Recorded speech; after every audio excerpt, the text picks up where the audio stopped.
Friends, foes, and fiends, prepare to behold a tale of violent efficiency, a D&D game hosted every Thursday at 9 p.m. Eastern, featuring Brian as Karask, a bearfolk druid with a somber history and a big heart, Ashley as Delisimir, a fledgling succubus whose headstrong accident left her siren heritage in ashes, Brandon as Ardul, a socially awkward, streetwise magic savant, Angie as Tira, an angry half-orc barbarian whose past has garnered a will of iron and a mysterious connection to the Drow. Jeff as Lazarus, a Dhampir fighter with missing memories and an interesting obsession with the obsessions of others. Rosie as Fauna, an elven beastheart whose gentle and hearty personality strongly contrasts that of her owlbear companion, Nyla. And finally, Brad, our game master and storyteller.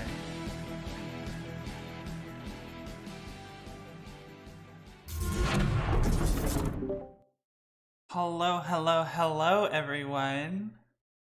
Greetings. Say hello to Brian.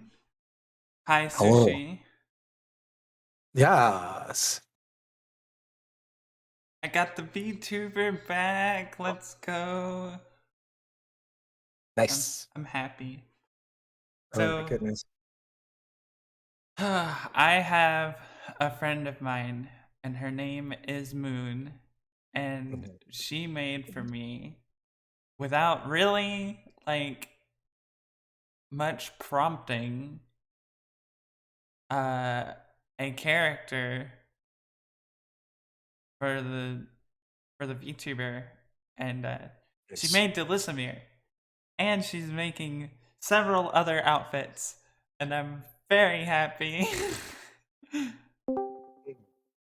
I'm super stoked about it. It's very pog. So shout out to Moon. Yes. What's up, Brandon? Hello. How's everybody doing? Hello, Brandon. I knew there was something I was not remembering. Yeah. Things are going decent, you know? I'm excited for this evening. I'm interested to see where things will go. How have you been, Brandon? Busy, going crazy. Going bald because I'm pulling all my hair out, and Oh no. other than that, everything's going great. Nice. Yes, Sushi. Moon does do VTuber stuff. She did some VTuber stuff for me, and I'm very happy with it. So, Oh, excuse me. you know what makes me sad? What's that? I miss my mom. Oh my god. Where's Tira? He is at a comedy thing right now. Which is why we're doing a very special one today. Where we're gonna be kind of Tara needs to be at the dinner, essentially. Stop it. It's weird if she's not there when we're talking with her grandfather. I know. That's weird.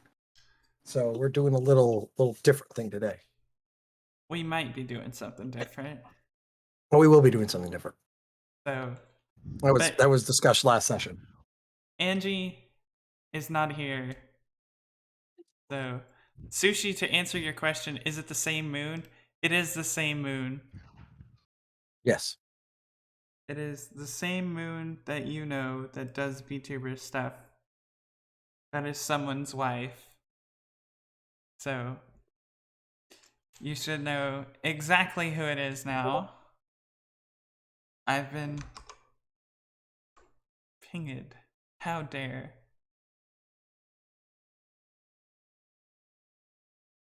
Oh. So I hear that a wonderful thing to ask when you don't know what to talk about is how about those Mets? I don't know anything about the Mets. I am not a baseball fanatic like I used to be back in the day, so I have no idea what the RBIs or anything like that for the normal scoring is right now currently. I would watch the fucking Tigers more than anybody because I'm from Michigan, so it makes sense. Yes, I am on the coordinators. I thought you were on the side of Michigan that went for the Cubs. Not really. If it's a Michigan thing and it's Detroit versus the White Sox, we're going for Detroit. But if it's like something Chicago versus anyone else and Detroit's not playing, we're gonna root for Chicago. Well, I mean, my wife grew up just down the road from where you live, if I remember correctly. Yeah, and, exactly. It's exactly. She's a Cubs fan, big time Cubs fan. Her uncle and aunt have season tickets to the Cubs. Okay. I got family in Chicago too, so we like both the White Sox and the Cubs. But if it's White Sox versus the Cubs, I'm going for Cubs. Sorry. I love how all I had to do was ask the one question. And you got 5 minutes of conversation out of it. I know. Rosie, you take your time, hun. And honestly, I hate baseball. My wife, I don't think my wife's gotten through rain yet. After like over a dozen years now, she does not understand how much I really do not like baseball. I had a traumatic experience as a youth. Okay. That's understandable. I just don't mind it. It's fun to watch. I've played it before. I was usually catcher. That was usually my position. There she is. There's Moon. So, everyone, this is the Moon I was talking about. I'm sorry. I don't mean to hijack things, but Moonlight. It's sports ball, right? Hi, Moon. Moonlight is the same Moon that made this VTuber avatar, and I love it, and I love her, and yes, So, what was your traumatic injury? Wasn't an injury, it was just a traumatic experience. Oh, My normal position was bench warmer. oof. I tended to often make mistakes. I could not follow the ball through the air, period. Like a pop fly anywhere near me was a base hit or a double or triple or something. Oof. Yeah, I am pretending to know what these words mean. So basically, I didn't catch the ball and get him out. So It's kind of hard. Like most people Yeah. think, why can't you just catch the ball? You got to think that ball's moving anywhere from 60 to 100 miles an hour. no, pop fly. Pop fly is going pretty slow. There's like no reason why you should not be able to catch a pop fly. Yeah, pop fly is like the easiest one. It's like a lob, essentially, when it comes down to a hit. So it's very slow. It's very high. Oh, okay. Yeah. It's like So a bunt, but upwards. all right, we'll go with that. I've never heard that. Oh my goodness. Mm. Here we are playing D&D and talking about sports. I mean, honestly, I mean, I've Well, done. how about we talk about my favorite sport, which is actually very closely related to D&D, fencing. Fencing's really Yes. cool. Honestly, I love fencing. I love me some good. I love me some good foil.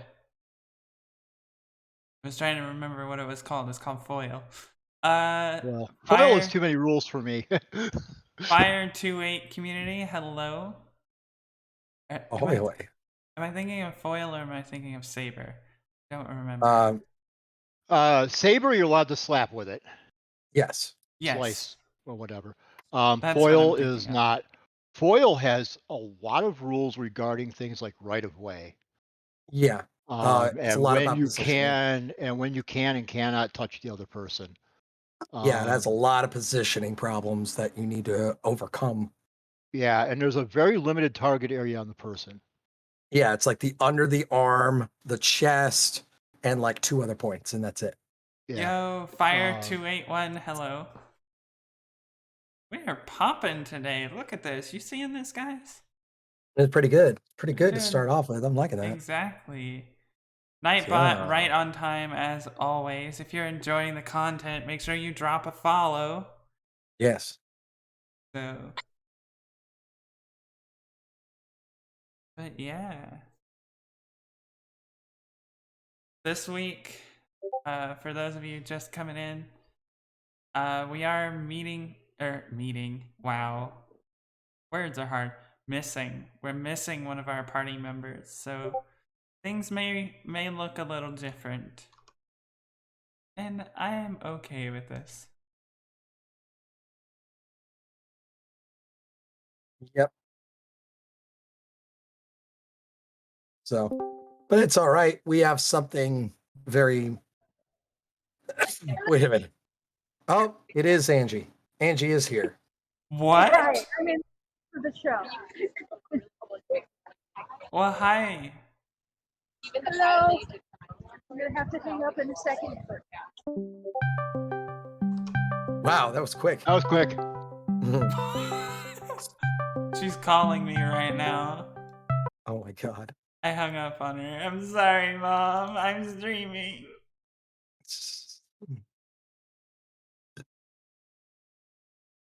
Ugh. Oh my goodness. Let me put on some ambient Mm. fireplace, maybe some cups. I will say though, like that's the one thing that I can think about that's a good conversation piece that we can always think about. What is the one track that you can like hear and just go, oh fuck, I don't care what it is. You'll listen to it and go, oh shit, oh, it's my fucking jam. All right, it could be anything. It could be from fucking movies. It could be from games. It could be music that you've heard. But it's that one thing you'll listen to, and that beat starts, and you're like, oh yeah, I can listen to this on repeat for like 8 or 9 times. Did I just hang up on my mom? No, I call Angie my mom sometimes. Yo, Jaden LSPD 1K25. Hello.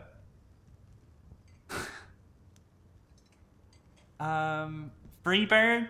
I actually don't know Freebird. Please don't kill me, but I don't know Freebird.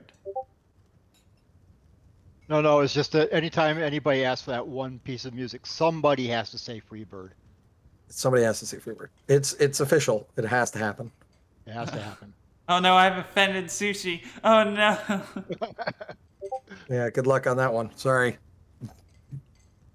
But yeah, welcome, Jaden.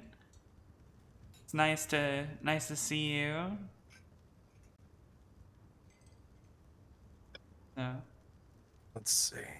It's either Freebird or 2112. I don't know what 2112. that is. There we go.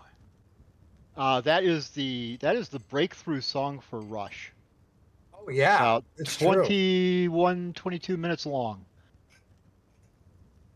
I'd say it's 21 minutes and 12 seconds.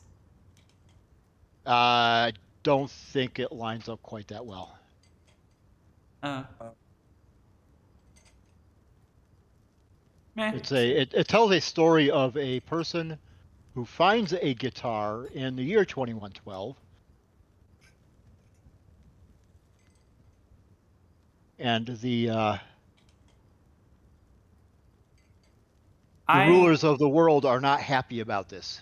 Personally, I liked my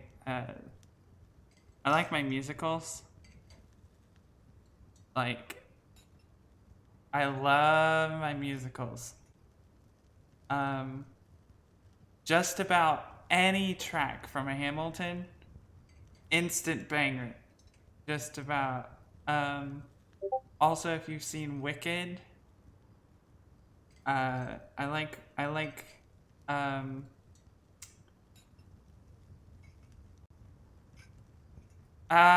words.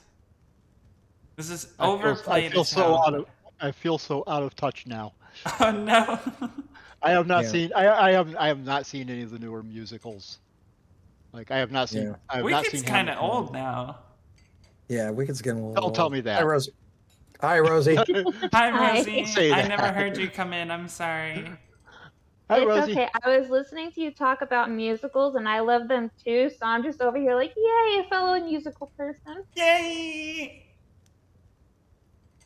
It's very true. I honestly think I could probably listen to 2 things, and one of them is like so far out of the league that you're like, what the fuck? And then the other one is The other one's gonna make us Something go, really? no, it's actually much more making sense kind of thing. The intro music to Capcom versus SNK 2 Millennium Fight. This is True Love Awakened is like that fucking bumping beat like the entire time. It's like that's why I used to listen to all the time when I was in the arcades. What? Like that would come on, and we would. It's such a good groove and a good beat that it gets you like in the mood for like fighting games. Like I used to listen to that when I was a kid, like growing up, and when I would be at the arcades, and it fucking stick with me. And then finally, I honestly think the one that I could always listen to all the time has to be Knock on Heaven's Door from Cowboy Bebop. I can see knocking on heaven's door, but I didn't. I'm thinking some of the older versions. If we're going, Well, no, it's a particular one. No. What planet is this? Sorry, what planet is this? Oh, okay. oh, okay. Yeah, from the Cowboy Bebop movie, particularly. That one, I don't know what it is about Yoko Kanno, but god damn it, if she is not one of the best composers for jazz of all time. Fuck, she's great. Sushi is asking you to link it. I'm assuming for the Capcom Oh, song. yeah. Yeah. Um, I've got it on my fucking playlist right now, actually. I fucking love this. Um, Share copy song link. I'll send it to you, Sushi. Hold on. Fucking love this. It's so good. But yeah, not you're gonna good. not gonna have it was great. But What Planet Is This is the song that gets played during that like airplane fight scene that happens in the movie, and it's just so it's so fast and so perfect for that scene that it just it's so good. And then you listen to it normally, you're like, man, Yoko Kanno knows what the fuck they're doing when it comes down to jazz music. 'Cause I grew up with jazz. Rosie, Yeah. what is your like the one song that you listen to? Doesn't matter like what time of day it is, what mood you're in, what time of year it is, who's around. You hear it and it's just an automatic banger. You have to jam. Oh my god, this is one of the questions I hate being asked because I have so many. What's the one that you could list like you haven't listened to it in a while, but then like the first 5 seconds come in, it's like, oh, okay. The I song haven't that heard this you in a forget- while. I'm down with this. You forget the title Yeah. too, but you know all the lyrics too. You know all the fucking lyrics, and like your body starts bumping like you just ate like a fucking like delicious piece of cheesecake, and you do the little shimmy. You're like, The oh, fact shimmy, that shimmy. you just used the cheesecake for it makes my heart so happy and my Yes. stomach so happy. Yeah, you do a little wiggle. You're like, oh, wiggle, wiggle. Yeah. Money don't jiggle jiggle. Both wanna see you wiggle wiggle. Both sure. Oh my goodness. I know Tess will appreciate that if she's watching. Yes. But anyway,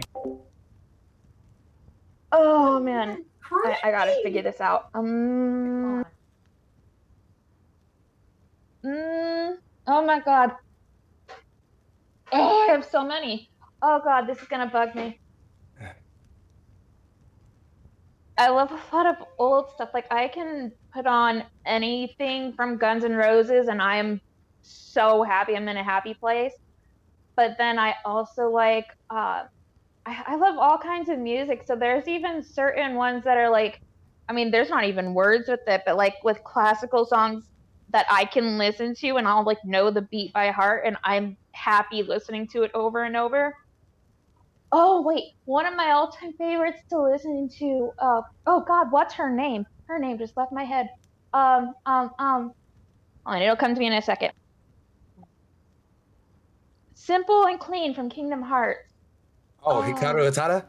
Yes, Yeah. that song I can listen to on repeat and just it's one of the few I can listen to on repeat nonstop. But then again, a lot of her songs I'm like that for. But yeah, Simple and Clean for sure. you know who we're missing Who? besides Angie? Jeff? Jeff. Where Jeff will is be here. Jeff? Jeff is usually here by now. I'm usually the one that like hops on last after all of you guys. I know. Sushi, I kind of really like Vocaloid stuff too, because like it makes me feel like I am in an anime, and that is the goal. I want to be in an anime, and it's never gonna happen, and I'm so sad, but Who's your favorite Vocaloid? I'm gonna have to don't call me a weeb. Don't you call me a weeb. I'm not Who's a calling weeb. you a weeb? Sushi's Mom, Sushi's calling me a weeb. Oh my goodness. But favorite Vocaloid. I'd have to say Miku on principle. Just mainly Yeah. because I don't know the names of any of the other ones. I see. I've been listening to Vocaloid since I was in middle school. I think middle school. Yeah, I love them so much.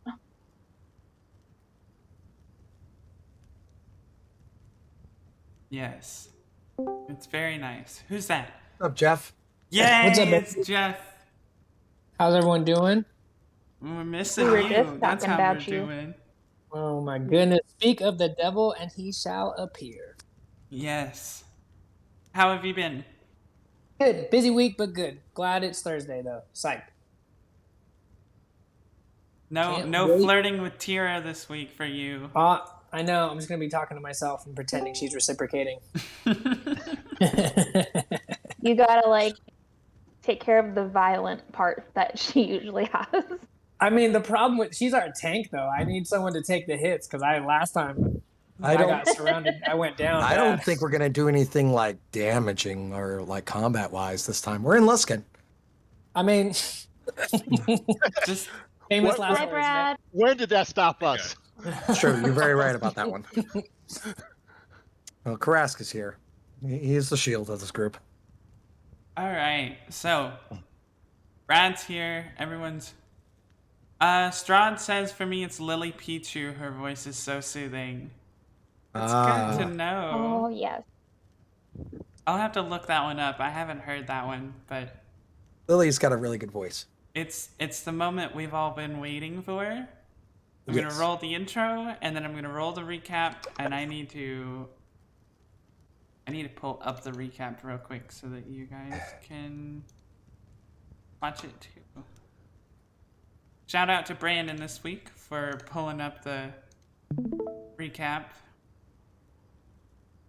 All right, so intro and then recap. Let's go.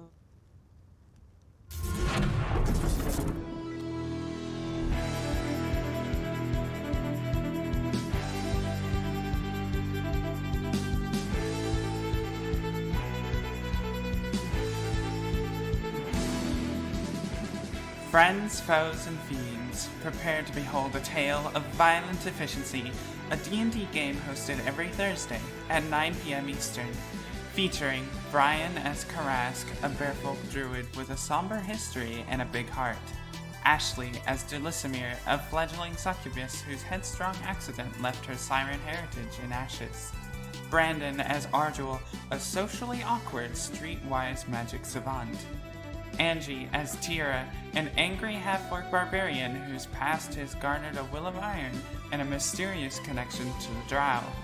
Jeff as Lazarus, a Dhampir fighter with missing memories and an interesting obsession with the obsessions of others. Rosie as Fauna, an elven beastheart whose gentle and hearty personality strongly contrasts that of her owlbear companion, Nyla. And finally, Brad, our game master and storyteller.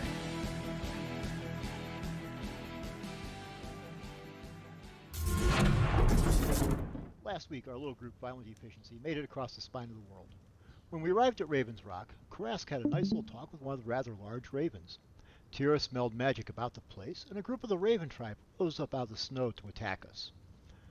We quickly dispatched the Raven's folk and found out they were waiting for the Scions of Wolfgar to return and claim Wolfgar's possessions, which we dug up and claimed for ourselves. We then traveled down the valley towards Luskin. While resting for the night, I, Ardwell, figured out what magic Tira's new ring had. Among other things, it contains the spirit of a powerful and chaotic spirit. Delisimir brought out her genie friend, which made Tira jealous, and between them nearly started a Faerun-shattering war. We finally made it to Luskin and were warmly welcomed by Tira's grandfather, where we begin this week's adventure. And that is where we shall begin. Last week, our little group, Violent Efficiency, made it across the spine of the world. Just Ardwell. I really need to turn off that repeat. I'm very sorry. Hey, good. All right. Brad? All right. Are we ready to play some D&D, everyone? Oh, fuck yeah. Yes, Yes. let's go. Right. For those of you joining in with us today, unfortunately, Angie, who normally plays Tira for us, could not be here today because she had prior engagements set out, so she's out having fun tonight. I don't know. So as such, what's going to happen tonight is we are going to skip ahead a couple of days. And next week, when Angie is back here, we're going to flash back to the vaunted dinner party. And we'll see how that kind of plays out. For tonight, we're going to pick up a couple of days later. You're cutting out. Am I? Yeah, you seem like you're far away from your microphone. I think he may have been checking on some things. Oh, okay. Yeah.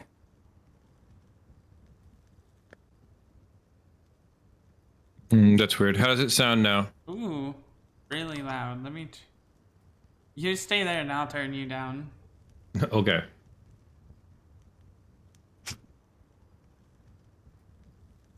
There we go. Say something. Testing. 1, 2, 3. Testing. Much better. Thank you. Not a problem. All right. So we're going to skip ahead a few days. And we will pick up a little ways off from Luskin. As you guys begin to head... Oops, that's what I want to grab. Begin to head back up north, Karask, having gleaned some information with the help of Tira's grandfather Zin. And you are able to figure out where the tribe of barbarians should be that happen to have the... what was it? Shaman. The shaman Lafayette in their tribe. As such, you're going to head up here. You guys are a few days up, and we're going to end up in this section of the spine of the world, kind of in between where Raven Rock and Mirabar are. Okay. A couple of you guys sent messages to me about a few things you wanted to grab in Luskin. Is there anybody else that needed to grab any quick little provisions or items while they were there in town before you guys headed back up to go grab some, to go do a little bit more adventuring? One other 300 gold piece gem, and that's it. Okay. So I will just... Was there enough time in there for me to scribe a few spells into my spell book from scrolls? Yeah, you would have had, I'm going to guess right now, at least one entire day of just R&R. Okay. When we actively do it next week, we may find out there was a little bit more time involved as well. We'll see how it plays out. A full day will get me quite a few of my desired spell scribing and done. So. Okay. Okay, cool. So yeah, that was it for me. I just needed to make sure I had an extra thing for Revivifies. Anna would have wanted to make sure to grab anything else for the animals that they may need, like food or, just anything she could find. Okay. Probably want to grab a couple extra sets of rations for all the animals. Probably about 5 gold worth just to make sure you're covered. Okay.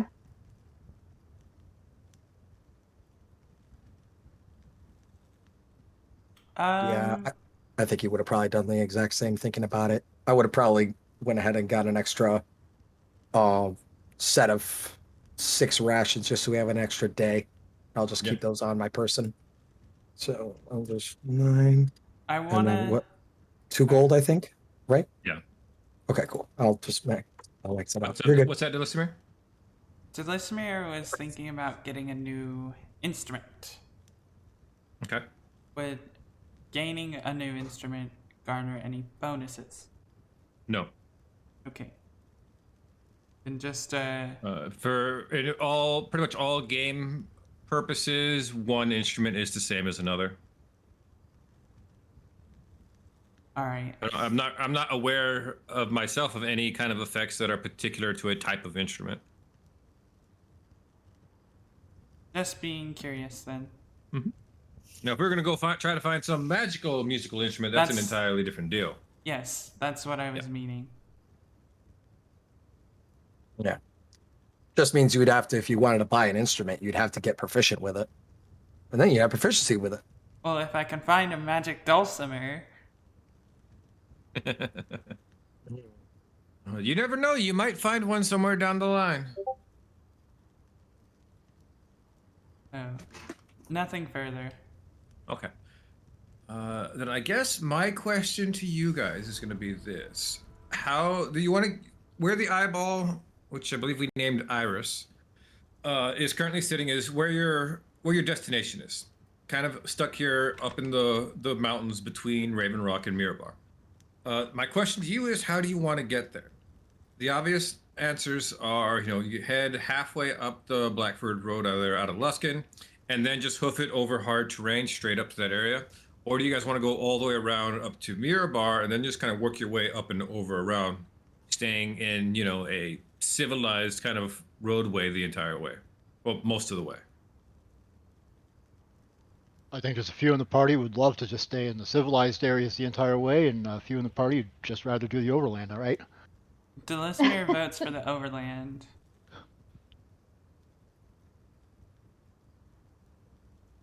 Yeah, pretty much. Yeah. That sounds about right. I feel like Fauna doesn't have a particular option that she'd favor. She's just kind of like, yeah, wherever you guys want to go. Yeah, and Karask is out of his element up here in the north, so he's not exactly going to really be able to help too much with like survival stuff. Over the terrain, then it is? Or no? Yeah, sounds what everybody else wants. What does Jeff want? What does Lazarus want to do? Oh man, that's a good question. I just got done camping in the mountains, so personally, out of character, I'm kind of sick of it. But it was. Wait a minute, that's just wrong. Hey, oh man, they're under 30 degrees with wind chill. I was like, whoa, this is getting rough. I would say no. I agree in character. I would agree with the overland. I think that's our best bet. Cool. And I'm sure by now that Lazarus has fed at some point. Probably. I mean, without spoiling too much, both Lazarus and Dulisimir were, if they so choose, could have gotten a full meal in Luskin. Okay, for sure. Ooh. And I will go out on a limb and say I am sated currently. I'm good to go. As Lazarus pats his belly like a fat ham. Yes. Fucking walks out of Luskin. No. Delicioso. A little toothpick on.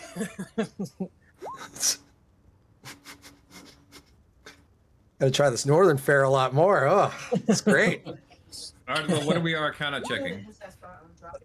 Scribing spells into my scrolls. Scribing. You look like you're doing a really good job at it. Yeah. You're starting us off. Well, I had to use a lucky in there to not mess up my suggestion spell.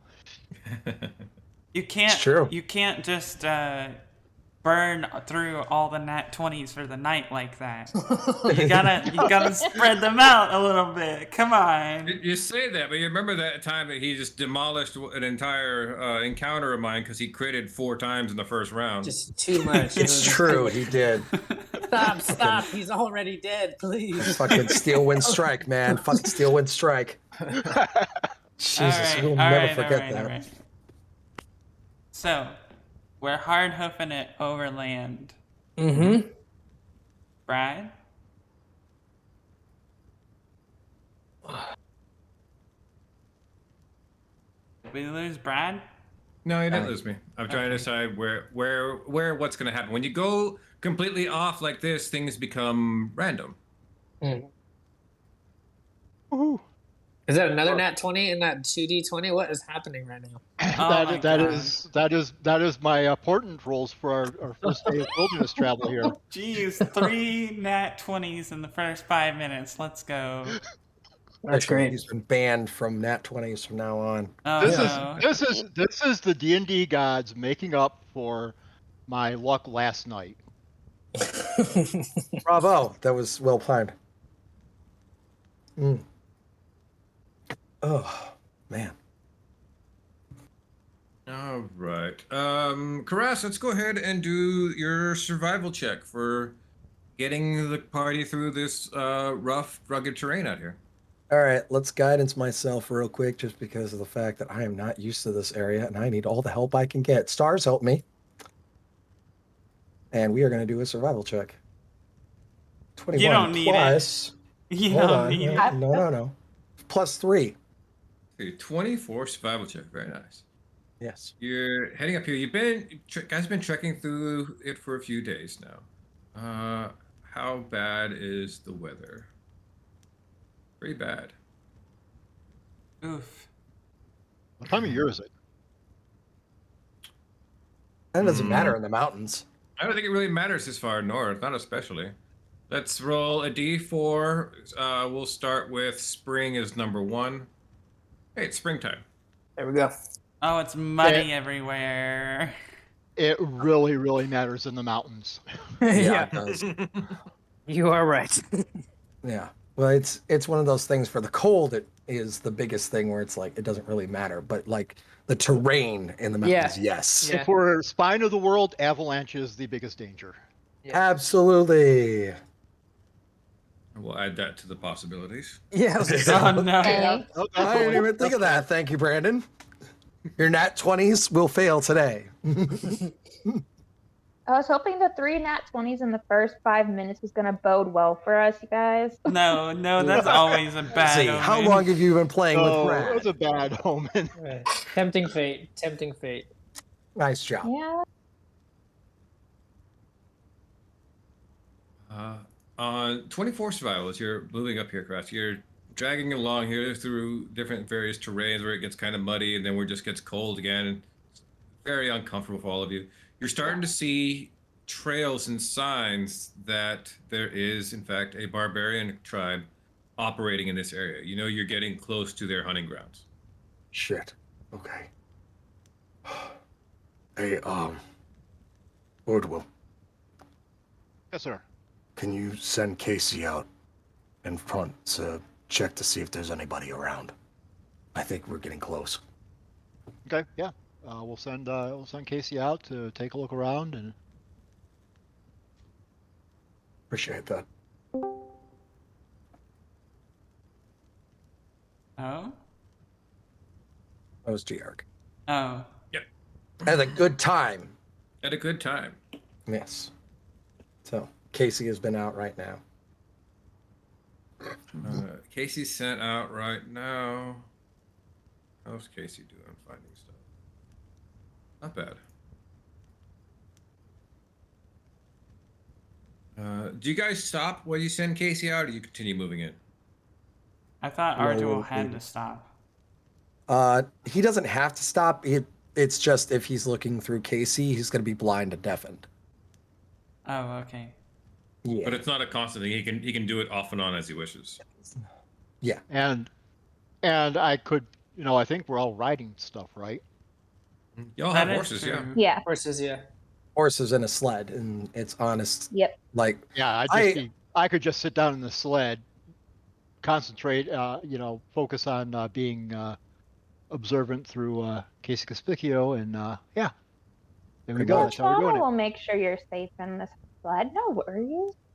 I can imagine that Casey and Ardwell have kind of known each other long enough and he's gotten used to switching in and out. You can be pretty good about your senses to be able to switch back if you feel something's a little off in your touch.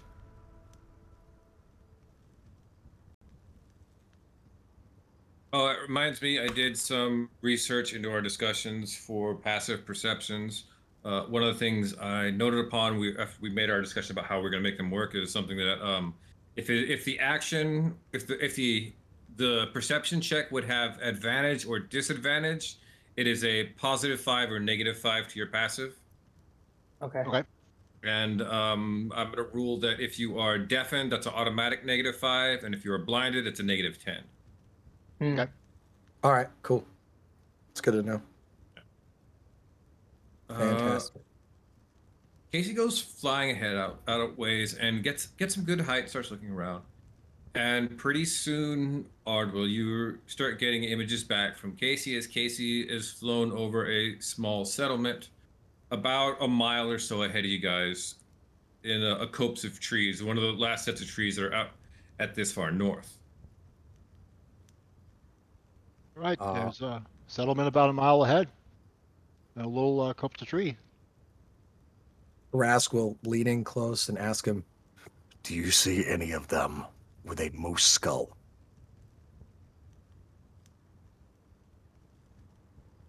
Ardwell, you didn't actually see anybody there in the village. I'm not seeing anyone in the village. As Karask asks you that, though, you see movement a little to the north behind a rock, and then you look over your shoulder. You see somebody else hiding into the banks of snow. Karask, you start picking up people around you too. You guys are surrounded. Great. They're all around us. Sorry. Fuck. They're still it's still a decent distance away. It's not like you guys are you're surrounded tight. They've got some distance out on you. Suddenly, pineapples. All right. Before it gets into combat, I will probably shillelagh. So that way I've got that up. Oh, so also, yeah, just to clarify, you don't like, these are the barbarians you don't like, right? This, if I'm remembering your story correctly, you were. From what I understand it, Lafayette is the guy who knows what happened with this fungus that caused his entire secondary tribe to die and his brother and his father to die. Okay, cool. I just wanted to make sure I kept that. Maybe just because he knows what happens doesn't mean that he's responsible, and maybe we should try. You are being tried to talk to the barbarians, knowing fully well that. From what he's seen, and from what the shopkeep had shown, the shopkeep didn't want to say anything to Karask about this thing, which means that he's afraid of what's going on, of either the fungus itself or the person that knows about it. My money's on the fungus itself. My money's on the bad guy, personally. Seeing Karask tense up and get his shillelagh ready, I will also ready my Crimson Ray. So I have to. I'll just read your body language, and I'll go, "Oh, all right, we're doing this," and you'll see me kind of run my finger across the blade, and it'll light up with some blood magic. You don't even see anybody around though. But you just see Karask just start tensing up about something, but you don't see anybody around anywhere. But did Karask cast shillelagh on his staff? Yes. Was that right? Okay, so then I'll just do it instinctively, that's usually the sign we're gonna fight something, and then I'll get my blade ready and go, "I'm not seeing where it is. Can anyone point me in the right direction? Is there something out there?" And I'll just back up a little bit closer, but facing out away from the group to see if I can see anything. Can Dulisimir gain a little bit of altitude and see anything? Sure. You hop up in the air. Give me, perception. There we go. 16. 16. I'm going to give you advantage because you've got height on everything. You can see you can figure out where Ardwell said there's, that copse of trees, that's got to be where the village is. To you, it's just a set of trees. You can't see inside of it. But you do look around and you do see, small groups of Goliath barbarians that are around you guys. They don't... Roll me an insight check, actually. 19, very nice. They don't seem hostile. Okay. They have weapons. They're all armed, but their positioning right now appears to be more of a watching kind of thing, and it looks more defensive to you. They don't look like they're getting ready to swoop in on all of you guys.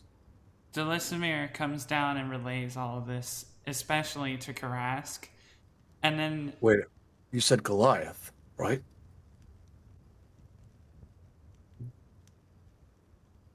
Did I say Goliath? You said Goliath. Okay, yeah. I missed that bit.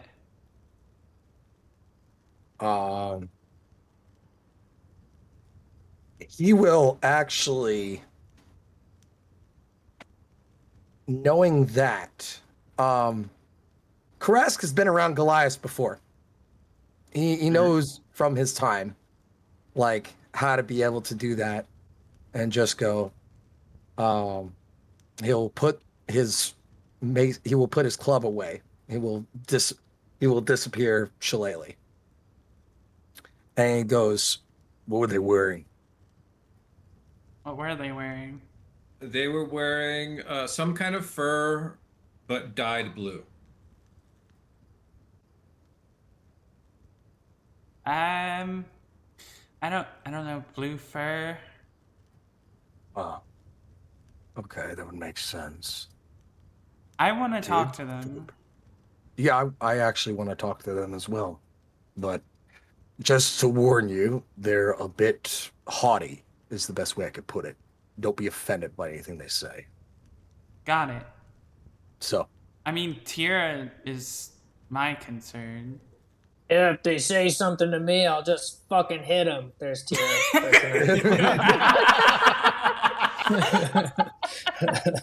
She's as here. I probably would have said something snarky to the point of just like, you wouldn't be able to touch their face. Yeah. I wouldn't So, need like, to if I took out their fucking kneecaps. It'd be fine. So yeah, Okay. Karask will stow his weapon and will try to find the closest one and be cordial with his greeting. Okay. What do you say? So it's not exactly sporting if your guys are hiding anything like that to go ahead and greet new people, especially one who knows one that's as small as you are. Uh-oh. You see that to the left of you, toward kind of almost a straight shot towards the village. One comes out from behind a rock and just stands up, and he looks kind of tall to you, Delismere. And he just comes very casually walking forward. You see, he's got what appears to be some kind of two-handed weapon strapped to his back. You can only see the handle, though it's very crude wooden. And you notice as he gets closer and closer, he's about 8 feet tall. Yeah. Oof. And Karask is looking directly at him. Just goes, "How many things you kill?" Enough. Enough ain't a word. How many? Enough is a word. It's not a number. Oh. Damn. Delismere hides a snicker. Just like, kind of puts on Go with the name of. He reaches over into his pouch and he pulls out a string of Yeti claws. Nice. I pull out the dragon's tooth and show my shield and go, "That's one for me." What about Roll you? me persuasion with advantage. Okay. 16. 16. You see, he gives you a nod at that. Yeah. Yeah. Shadow dragon. We actually killed it in one of the caverns on there. Almost drowned me, the fucking thing. But we killed it. And you struck killing blow? unfortunately, no. But you know what? That's fine. Still got my piece. That's what I Delismere needed. points at Fauna. It was Lazarus actually struck killing blow. I look at Lazarus Was and I it go, Lazarus? I thought it was Yeah, it was Fauna. Lazarus. Fauna Oh, I did thought it was too. quite a bit. She knocked it prone and had it laid out. She did a lot to it, but Lazarus actually got the last hit. yeah. I look back to Lazarus and I go, Lazarus, the one over there, is the guy that struck the killing blow. With a big Did a smile few- on my face. Yeah. Small one killed dragon. Small one killed dragon We with our help. all killed I'll- dragon. I'll put my hand up to Delismere and just go, "No, it was Lazarus who did the final blow. We helped." Tasted delicious, by the way. Oh no! He really raises an eyebrow at that one. Oh no! It's a weird thing for lower Walks folks. right past you as you're talking, Karas, looking straight at Lazarus. Oh, With no. my all black, unblinking eyes and big smile. Really top 3 favorite meals so far. I hope to make the list a bit longer. But very, very tasty nonetheless. He reaches up and claps you on the shoulder with a just heavy clap that almost buckles your knees. I like sink into the snow an inch or two. Like kind of. You hear a Wish. Kue Kuatsu. What language is this one? Do I recognize this language? I Is think this- that's a name. I think it would be giant. I I speak think giant. that's what Goliath speak is giant, right? Goliath speak giant. Yeah. I will return. Oh, you speak giant? I speak giant. Yeah. He just called you he who eats dragons. I will respond with, I am honored with this name, Lazarus, and what may I call you? I am Dakofar. Dakofar, well, we appreciate you being such a kind and, welcoming to this tundra. Actually, my friend Karask was looking for someone. Maybe you have some information for him. Karask, would you like to fill him in on the individual you were looking for? Maybe he knows where they are. Yeah. Grask Redfangs, friend of Thorben Wolfhunter, Thulavai. Do you Friend know? of Thulavai clan. Yes, I helped them 10 years ago. It's the reason why he got the name Wolf Hunter. It's because of me. See, he claps his hand to his chest. We are Blue Bear tribe. I see you and I respect you, Blue Bears. What brings you to our land? We're in search of someone, particularly by the name of Lafayette. Seems to be a shaman. Shaman stays with tribe occasionally. Moves on. Is here with us now. Really? Would you happen to have seen any kind of rare mushrooms that he may have had? Shaman has many things in tent. All right. I appreciate your cordialness. May I see him? If Shaman wishes to speak with you, come. Thank you. See, he claps Lazarus on his shoulder again. It was, you tell story of dragon eating. Yeah, go I tell a would- story. I would love to. I'll walk in. Wherever he's going, I'm going to tell him the story, walking No, next no, to no. him. He wants you to tell it like around the campfire at dinner Oh. kind of thing. Yeah, That sounds incredible. I love an audience. Tell me when and where. Rask will look at Lazarus and go, these kinds of things are a big deal for giants, for Goliaths. They're Lazarus. This is kind of how they do their thing. Like, they tally themselves and make themselves better based on their achievements. And you killing that thing is like a big deal. I will conduct myself accordingly. And I'll kind of like pat my chin, like raise my chin in the air and puff my chest out. I'll make it a good story. And maybe, Dulisimir, you can add some music to really liven up this storytelling as I tell it. Oh, now you want my music. In this case, yes. Dulisimir is a little miffed. You see, I've always loved your music. Wait a minute. I'm always first row enjoying the rest of the music. It's, I tend to follow the crowd. They get into it. They get all hyped up. When you really get into the sensual side, they get really into Lazarus, Lazarus, roll an insight check. Insight check. Is that here we go. 12. Ooh. Yeah. Where is my deception? That would be wonderful, please. in the I will- D's. Oh. Yeah. I will be looking directly at Lazarus and Dulisimir and go, no eating these ones. He is dead fucking serious. I imagine that Dulisimir and Lazarus at the same time pat their belly and go, I think I'm good. Yeah. Yeah. Very accurate. Very accurate. This is- Akbar looks over and goes, his name is Kuwatsu now. Kuwatsu. Kuwatsu. The way, and I'll explain for him that it's like Goliaths give you a name, and I will look at him and go, so Kuatsu for you would be Dragon Eater. So it would be Lazarus Dragon Eater, correct? That sounds like a lovely name. I can't wait to use it the next time we're in town somewhere. Yeah. So Anyway, Delisimir is leading, like, herding all of them towards the copse of trees. You guys get in there, you find it is a lovely little village. The huts are little more than tents. It looks like this place is set up to be able to be broken down and put on the move.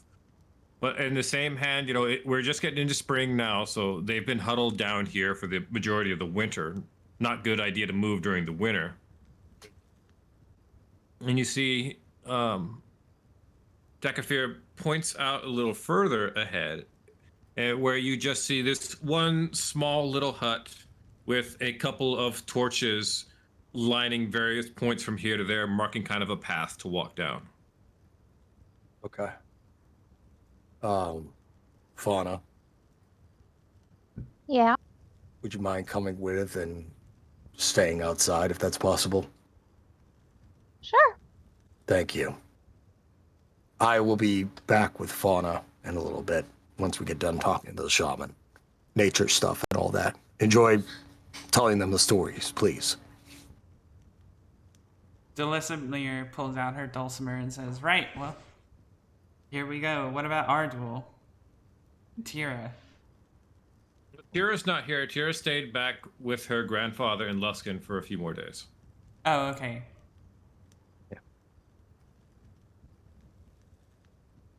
I guess I'm just along for a ride at this point. I'll kind of look at Ardwell and just go, make sure they don't do anything stupid, please. Okay. Thank you. Fauna's gonna tell Ardwul, take care of the dogs for me. Yeah. Thank you. Like, I can babysit the animals or I can babysit the party members, but I can't do both at the same time. I'm probably better off with the animals anyway. Yeah. Yeah. The animals are probably getting less trouble. Most likely. So, but yeah, Fauna and I will go ahead and go to the shaman.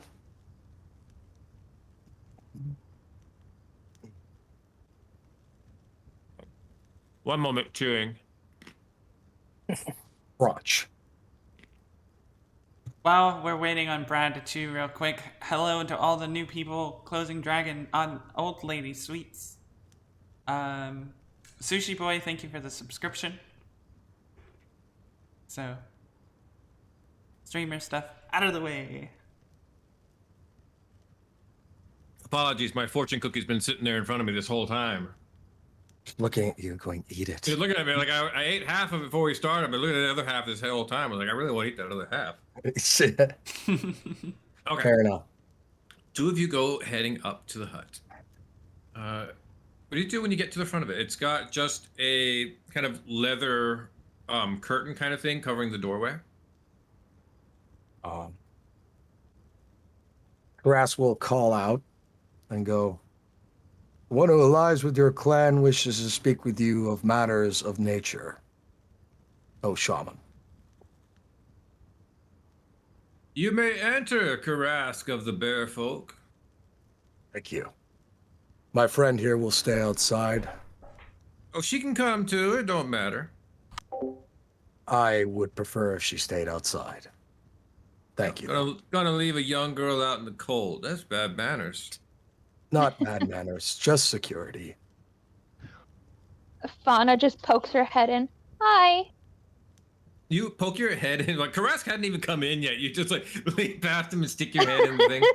You see, it's a very nice interior setup. There's lots of furs everywhere, and there's various jars and pots all along the walls. They have a bunch of crazy little ingredients about it. There's weird things hanging from the ceiling over here and there. There's a nice big roaring fire dead center of it but even still, this hut doesn't seem to have a chimney way, but the smoke doesn't seem to be getting stuck in here. It just seems to be disappearing. And in it, you see over in the back a figure with a bald head, greenish skin with little dark green freckle-like appearances, pointed ears, and green eyes. Is a Githyanki wrapped up in furs, kind of like almost like robe-like furs wrapped around him. They're also quite androgynous, and you're not entirely sure if they're male or female. She's gonna be like, "You have a really nice tent." Oh, I do. It's nice. Why don't you come on in here? Don't listen to that grumpy old bear. She's gonna look over to Karask. Just he'll kind of look at her, and just I would like you to roll an insight check to kind of see what Karas is trying to put down with his eyes, where he's just like, "Be careful." Okay, yeah, you don't get it. You get No. none of that. No. I just like, all right. You think he's about to do that thing he does where he puts his fingers on the bridge of his nose?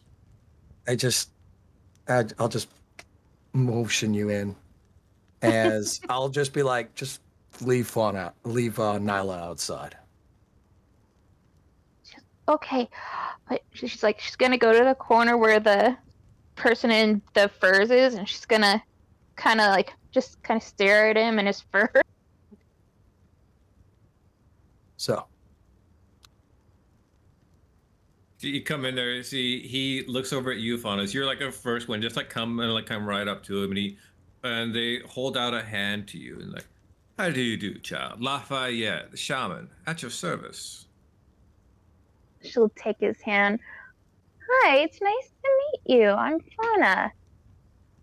It is nice to meet me, and it's nice to meet you too. I don't get very many visitors from up this long ways up to here. You smell like owlbear. You a ranger some kind? Uh-oh. I'm not a ranger. I am a beast heart. Eastheart. Now that's something I ain't seen too many times in my life. Really? Oh no, very rare to see someone who holds the spirit of an animal that close with them. It's a beautiful thing. It really is. I love it. I mean, I can respect rangers, but you know that lifestyle just wasn't for me. I love the beast heart life.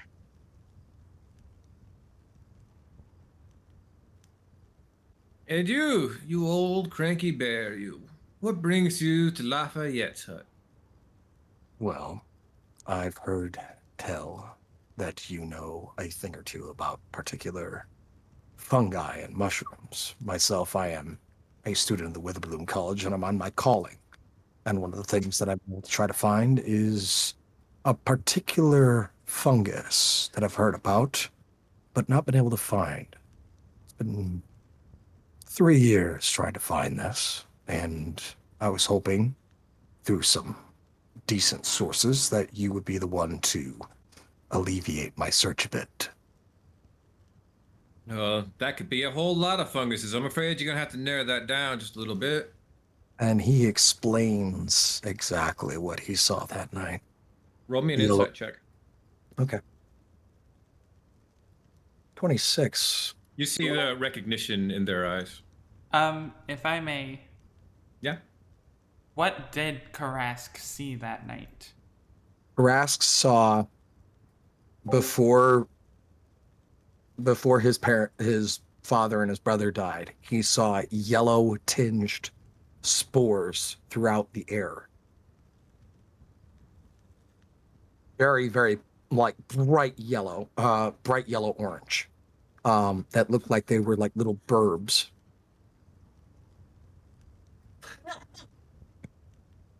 So that's all he saw.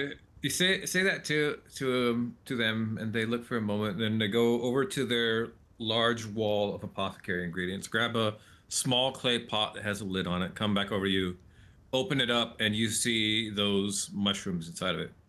This what you talking about? You see Karask grip the side of the chair as hard as he can. You see, they see that, and they go, "Don't worry, honey.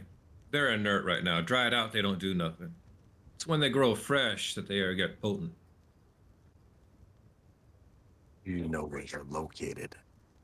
I know Usually. where they grow. Naturally, anyway. They cover that up and put it back on the shelf. What are they called? What are they called? Or what do you call them, even?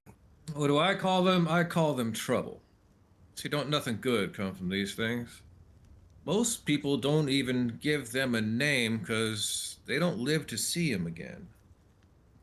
Yeah.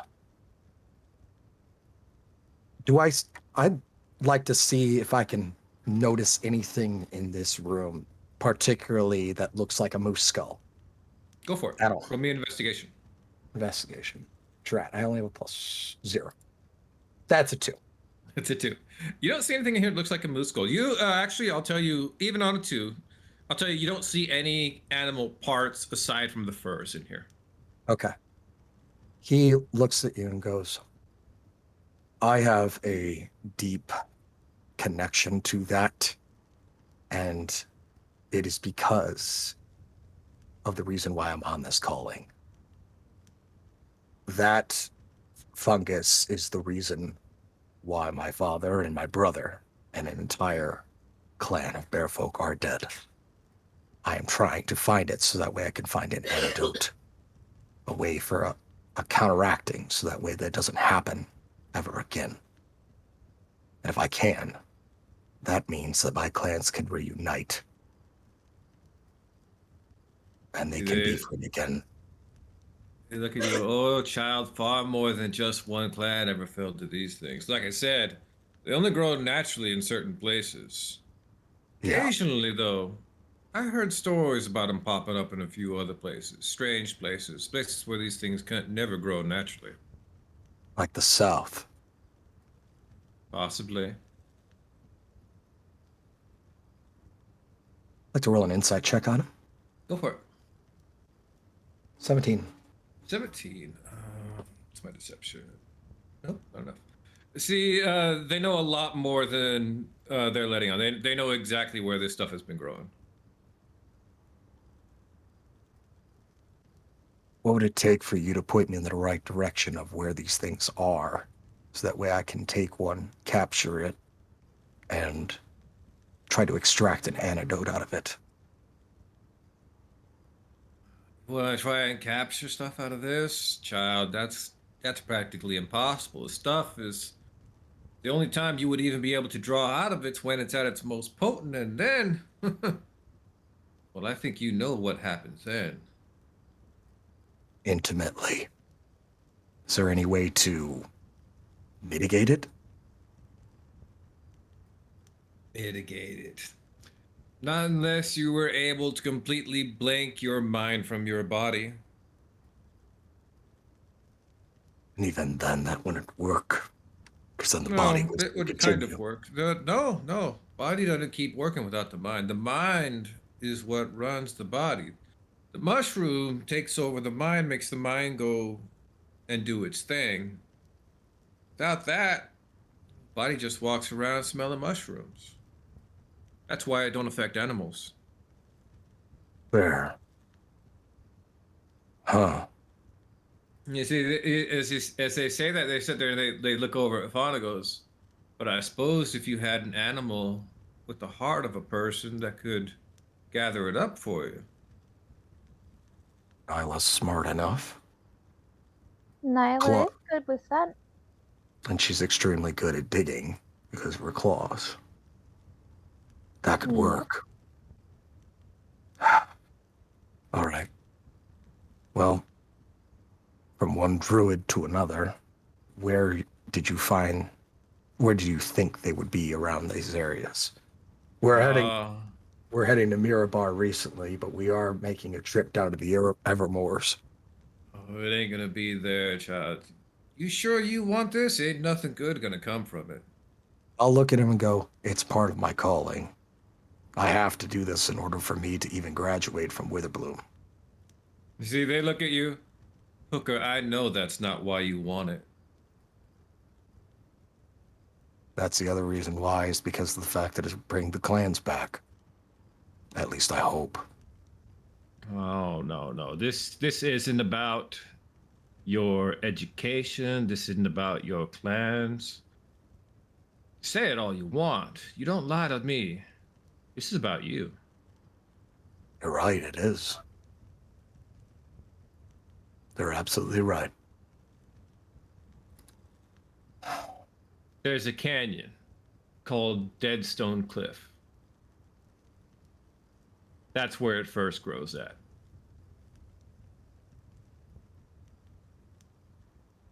At Dead Snow? Deadstone Cliff. Deadstone Cliff? Okay. Or I think it's cleft, but yeah. Deadstone Cleft. Okay. Okay. I appreciate it. I really do.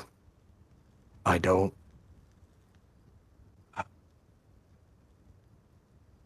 I don't want the same thing to happen to me to happen to anyone else in any other tribe, in any other clan.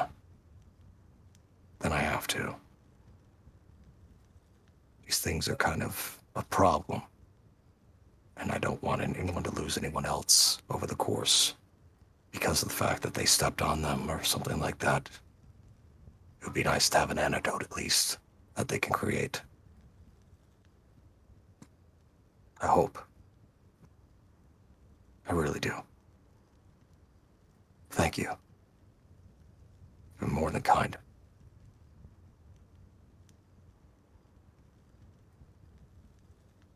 See, Yeah. maybe I am. Maybe I'm just setting you up for more heartache.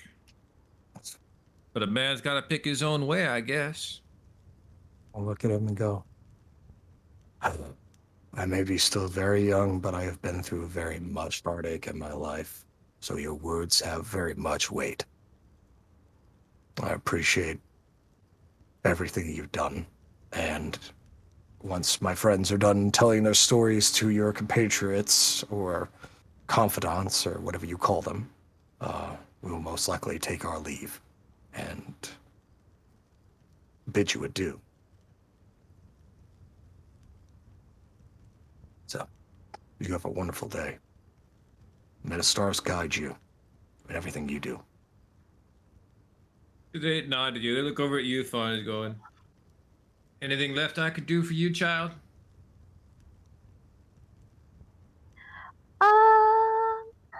Is there anything she can find about animals? She should just be happy about animals.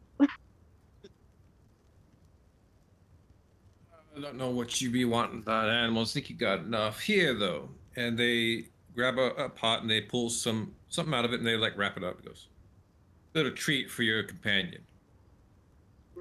Thank you. And you see it's some dried jerky. Ooh, Nyla will love this.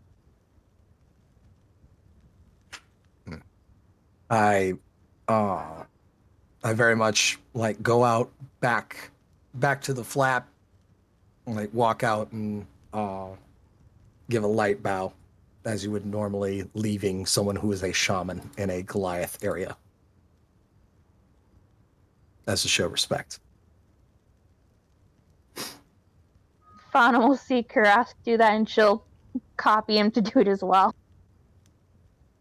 Yeah, as you're heading out, you hear one more time from Lafayette, Fauna. He goes, you can't run from home forever, child. She's gonna look back at Lafayette and just, like, she's gonna go pale. She's just go, okay. You turn, exit out of the hut. As you get there, you see Nyla has like curled themselves up in the snow on the little bank of the walkway. Comes out, sees you, just kind of like nuzzles into your side for a bit. She'll, like, take out some of the jerky and feed it to her and just kind of pet her and not say anything else. That was worth it. Okay. Oh, cleft. Okay. So you two come out, look at each other. Karask, you look back over your shoulder. The hut is gone. Well, he wasn't joking when he said he leaves when he wants to. At least we got our information that we need. And I hope that he wasn't just lying to me. We're gonna immediately jump from you guys over to the rest of the party, hanging out here in the village with a big meal. They've got venison cooking over the fire. You guys can all smell the nice taste of the smoked meat going on. I'm gonna need a performance check from both Lazarus and Delismer. Oh no. Okay, 18. good, good, Delismer. good. Let me Actually, no, see. that's a 24. Oh, you have advantage when you're singing. Yeah. Can I That's help? great. Can I help with prestidigitation? Cool. You can help prestidigitation. Give the help action to Lazarus. Yeah. I'm gonna need it. I got +0. So Oh. Need it. I'm sweating. That was close. That would have been bad. You would have failed spectacularly in front of Goliath. That would have been hilarious. And they would have never believed that you ate a dragon. Oh, that was close. And yeah, like lying that you ate a dragon is like the worst thing you can do. Yeah, this would have gone really bad, but that would have been entertaining nonetheless. But I'm glad it's a 17. The story's going great. Delismir's playing music that gets hits that right mood every time you hit to a different section of the story.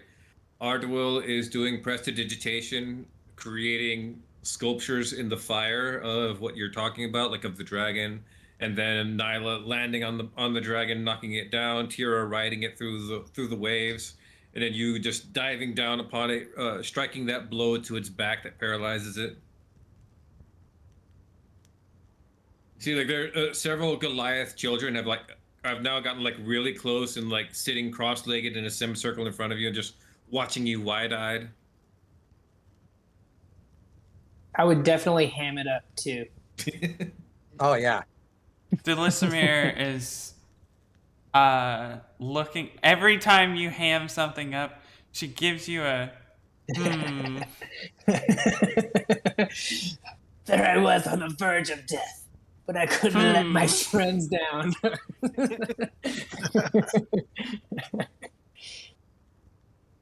I'll finish it with the spectacular flourish of devouring it and laying it to waste, and really ending the cap on. I'm gonna really emphasize Fauna's effort to bring the dragon down alongside Nyla that allowed me to feast on the dragon. That will be the punctuation of the story. But wait, Lazarus, you Don't bring forgot the Fauna most into that. Lazarus, you forgot the most interesting part of our story. By all means, please. I love a good epilogue. What was it, Delismer? And she points at her eyes and then at you. Oh, my eyes. That's right. I keep forgetting they're They're black. Yeah. It's normal to me. As I ingested its spirit, its mind, everything it had, all of its memories, I was graced with some of its powers. And I'll just kind of let the jaw like sort of unhinge just a little bit, like to really emphasize it. And then the teeth show and open my eyes even wider and go, now, you might consider me part Shadow Dragon. Really quite the adventure. Round of applause for Violent Efficiency, everyone. What a group. See, all the kids are applauding you as you finish up. If Lazarus had Nat won that check, I think the story would have been, and then the dragon turned its head to me, and I saw the tank in its mouth, and do you know what I did? I shot the tank. Yeah, we got lucky. Good rolls, everybody. Yeah. And then I'll just kind of sit and hang with whoever's by the fire. Yeah, but as you finish up there, then you see Karask and Fauna come walking down the way back up to you. I started to try to say Tyr, like, no, Tyr's not here. It's not here. I'll wave him over and go, you just missed the show. We might do a matinee. I don't know how anyone else is feeling, but it was quite lovely. I gave you all your dues, especially you, Fauna. You really gave that dragon a run for its money alongside Nyla. Is you saying that I gave you all your dues? You walk over there, Karask, you walk next to Dakathir. He goes, I hear you swim well. Yeah. Honestly, like a drowned rat. Might as well call myself a polar bear pretty soon. Delismer. Sorry. Delismere is gonna try and wow them all with, like, one of her best performances. Cool. Go ahead and roll me a new performance. Please? Okay. You start playing a song and you start getting into it and playing and hitting into one of your favorite songs. The song always kind of gets your heart going. It's very kind of upbeat and fast paced. To the rest of you, you hear as Delismere starts playing this harsh, almost angry song that the music feels metallic almost as she begins to sing in Infernal. What? Does anybody here speak Infernal? I do. Lazarus, you hear her start singing into this song that speaks of the wants of fuel and fire and desire. This song speaks to me on a soul-like level. I'm vibing. As Delismere, you're not even actively aware that what you're doing, but you feel your body playing in muscle memory, and you're not aware that you're not playing the song and singing the song you think you are until you're done. And she looks around. Glass absolutely loved it though. Okay. But I do realize it's not the song I was going for, right? I think at the end of it, you kind of realize that you did that thing, like sometimes when you're driving home and you completely don't realize how you got home, you've just gone the entire way on autopilot. Do you want me to add Infernal or no? Not yet. Okay. Not yet. Delismere just kind of stops and takes it in stride, bows, but when she comes back up, she looks at Karask with eyes of confusion, like, wait a minute, what? You're confused, but at the same time, your heart is racing as you feel like exhilarated from this song. What just happened mechanically? Mechanically, your body played on muscle memory. Okay. Not a song that you knew, but a song that your body remembered. Oh no. Well Karask. done, Delismere. Well done. No. You could tell Karask notices this and is like slow clapping. I'm gonna lean over and go, the lyrics really right here. And I'll point to my heart. It got me. I don't know about you folks, but really it really hit close to home. Anyone else? At one point, Lazarus was sitting there with a torch held up for you, yeah. Just swaying side to side. Yeah. Play Stairway to Heaven. I will turn to the group and ask, like, what did you all think? I don't know. It doesn't seem to have resonated with you all the same it did me. That was deep. She really spoke about desire. You said metallic. Is that like, I should be headbanging? Yes. If you haven't caught on to the song of Fuel and Fire and Desire, it's Fuel by Metallica. Yeah. Give me fuel, give me fire, give me that. Try to sound. Yep. All right. Okay, so that's more of an alternative, but that's okay. Ooh. Well, at least they liked it. Are we leaving? Yeah, we can leave. I got what Well, I needed to. Well, what time is it? If it's later in the day, post dinner, maybe we should stay here. This seems like a warm place to stay for the night, if they're open to it. If they're open to it. Right. And I'm gonna look at Delismere. Well, they'll be open to it. We were fantastic, the three of us. Me, Delismere, Ardenville, quite the show. I think they'll be open to it. No, Brad? Yeah? What time of day is it? You guys were doing these songs for dinner. Okay. I'll go up to Dakathir and I'll just go. So, appreciate. What did you think of the song? But I like second one. Make me feel powerful. could feel that. It's getting late. I was wondering if our compatriots here would be willing to you be able to extend your hospitalities for us to spend the night here. If not, then we'd be willing to go out ourselves. Yes, you may stay. You may stay night here with tribe. Thank you. Do you have enough provisions? Yes, we catch big deer early before. Plenty to feed everybody. Okay. Is there anything we need to do to receive this hospitality from you? No, story and song. Plenty to pay for. But I appreciate your hospitality in return. So I'll look back at the group. We're good to go for the night. Woohoo! So, he will ask Dakathir. So, I'm wondering, have you seen Thorben Wolfhunter around at any point? Any of the Thulavai? Yes, they occasionally come this way. We trade with them. Okay. They're old friends, so I figured it would be good to check up on them. I have not seen them for a few months now. Last we heard, they were tracking fugitives from other tribe. I heard about that as well. So I figured I'd be able to maybe lend my assistance. So, I appreciate that. Thank you. We'll be out in the morning. Lots of creatures to hunt.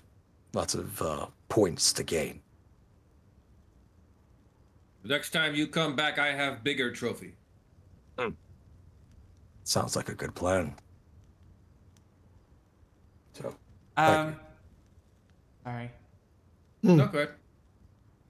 As the night comes full and everyone starts to go to bed, especially all the Goliaths, I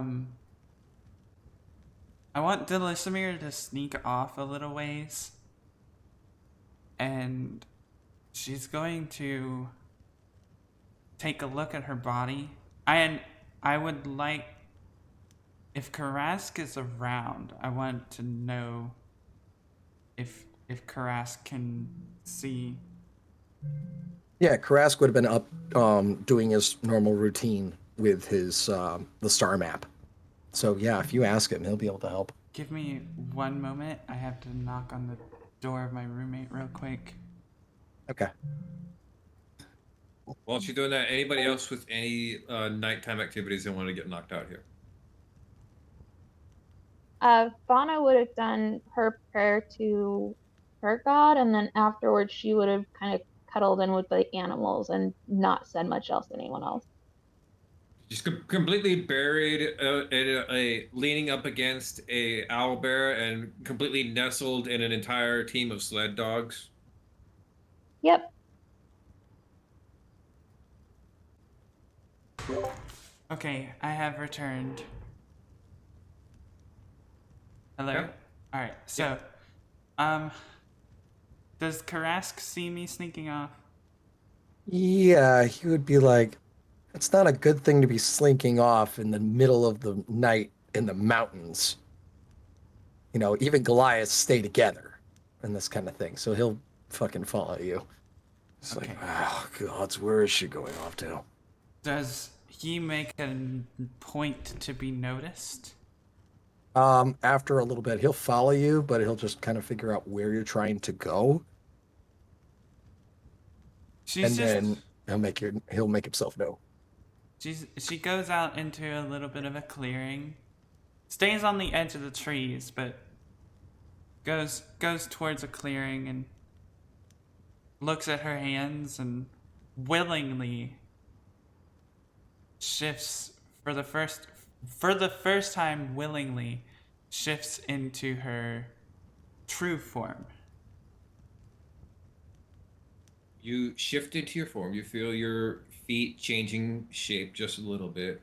Your hands extending into claws with long, sharp nails, the horns that grow up out of your forehead, parting your hair, and your nice, beautiful, feathery wings becoming leathery and stretching out.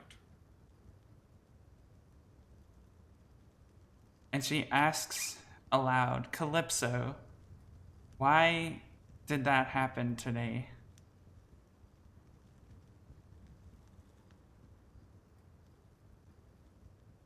Why did it happen? Well, it's very simple. It's all muscle memory.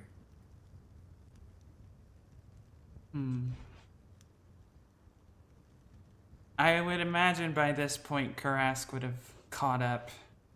Yep. Like, so I see you decided to go ahead and spark out against the snow, huh? She kind of jumps initially and then turns back. Calm down. Ain't nobody else here. Oh, I think I also forgot to mention you also have a tail in your succubus form. Yay! Yes. I have a tail. Alright. But yeah, no, she jumps a little bit and then turns to Karask and says, It just... I don't understand. Like, I'm doing things that I'm not meaning to be doing. Well, yeah, you're not in your body. It's not hard to understand. You took the place of something, which means that something is possibly going to want to do things. I don't know, I just... That's why I was worried about you. That's the whole point. I just thought maybe I could learn something, I guess, from being out here. And being a denizen of the Infernal?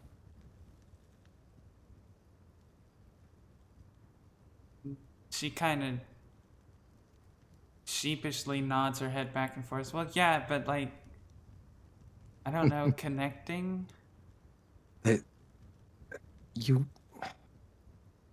From what he's learned in the Witherbloom College and everything like that, from tieflings and everything, you don't want to connect with the Infernal unless you have to, like, do something drastic. They usually give a bad deal. And he's like, trust me, I've had enough classmates that were tieflings that told me that even being born half part of the Infernal is a bad deal. Okay? I didn't say I was trying to connect with the Infernal, just with the body. Yeah, you're connecting with the Infernal. Regardless of the situation, you are tied to something that is connected to the Nine Hells. That's different than anything out of my entire spectrum. That's the reason why I'm worried. It's because Lazarus is one thing. He's undead.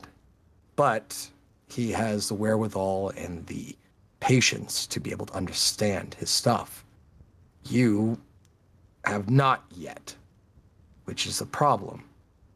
When you're given a solution, you go to the easiest solution. When you're given a problem, you go to the obvious and easiest solution, which he'll point up and down, led to this, and led to other things that have caused problems. And that's the reason why I'm going to stop trying to force your hand. It's because of the fact that you need to understand your actions and the consequences behind them. And I can't let you do that if I keep forcing your hand. I need to make my own mistakes, right? Exactly. Good. And that's the reason why I'm not going to help you make those mistakes. I'll worry if you're going to do something that's going to harm all of us, yes, but when it comes down to it, if you want to go find a cute girl and fuck her brains out till she's literally a corpse, I can't stop you because I'm not going to get into bed with you in order to stop that lady from doing that. Well, then explain to me, Karask, why are you here? I am here because of the fact that I needed to go ahead and get that information from that shaman, and which I did. No. I mean, why are you out here with me? And she shifts back into her normal form. Because Wow. of the fact that even Goliaths know to go ahead and not go out at night in the middle of the mountains. Just give me a moment and I'll be back then. I am not going to leave until you come back with.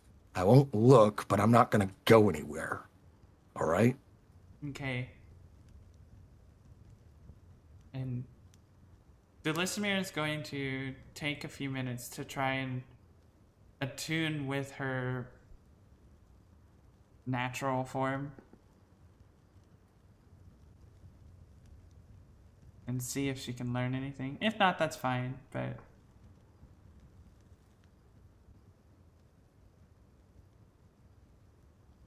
when she's done, Roll me an insight check to gather insight on yourself.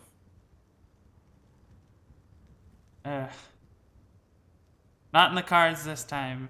Not in the cards this time. Not very good. You shift back into your natural form. And even though you fed just recently, when you're fully in this form, the senses and the hunger are just that much more potent. Everything's right at the forefront of it. And still in this satiated state, your senses feel clearer. You don't really see better, but everything just it has that shine to it all.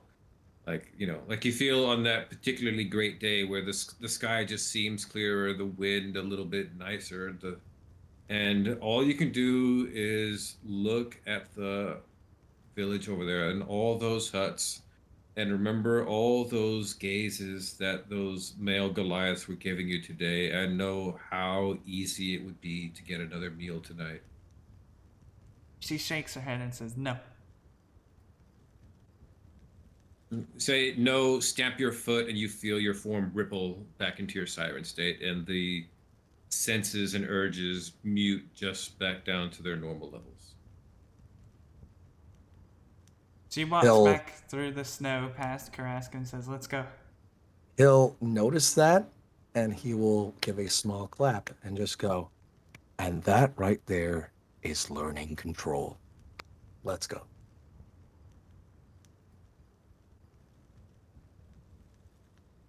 All right. I don't have anything else. Sure. I got faith in you, Delismere. It's not a lot faith, but you're growing on me. I'm glad to know somebody cares. I care, but She just don't do anything stupid, at least. That's all I ask. She was being sarcastic.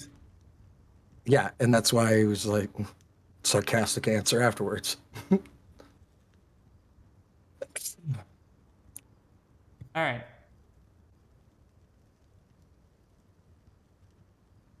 All right. Nobody has anything else for that night. We'll move on to the next day.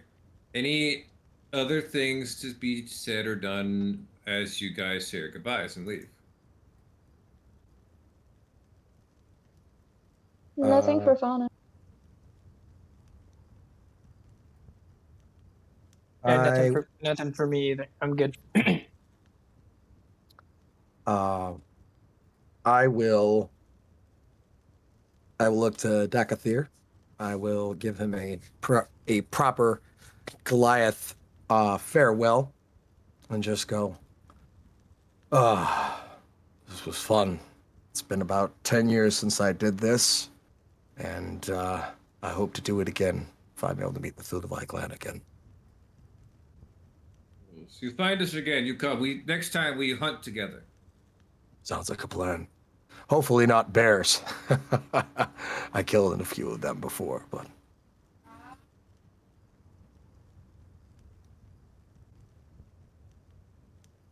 Okay. And with that, you guys make your way out. Where are we going? Probably you want to head over to Mirabar. Yep. Okay.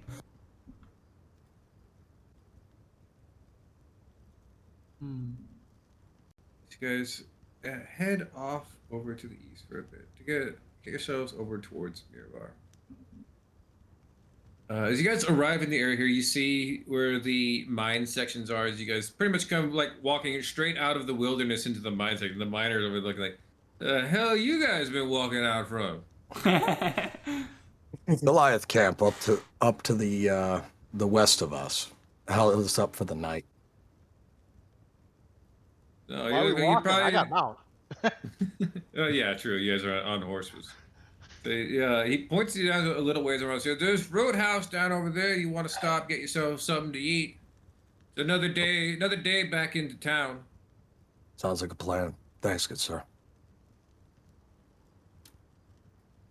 Still, start heading to the roadhouse. Cool.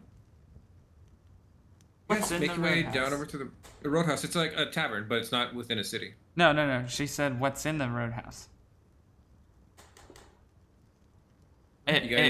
Yeah. Sorry. Hmm? Go ahead. Okay. Go ahead. You guys get over there, open up. You see it's a large tavern area. There's quite a few tables set up here. There's lots of people around eating. Almost all of them look to be miners. There's a few other people in different kind of clothing. You immediately clock as like travelers. There's an open table near the center that looks like a bunch of people just left because it's got the table, and then a bench was like slid over to be right next to it. Yeah, look at that. A spot.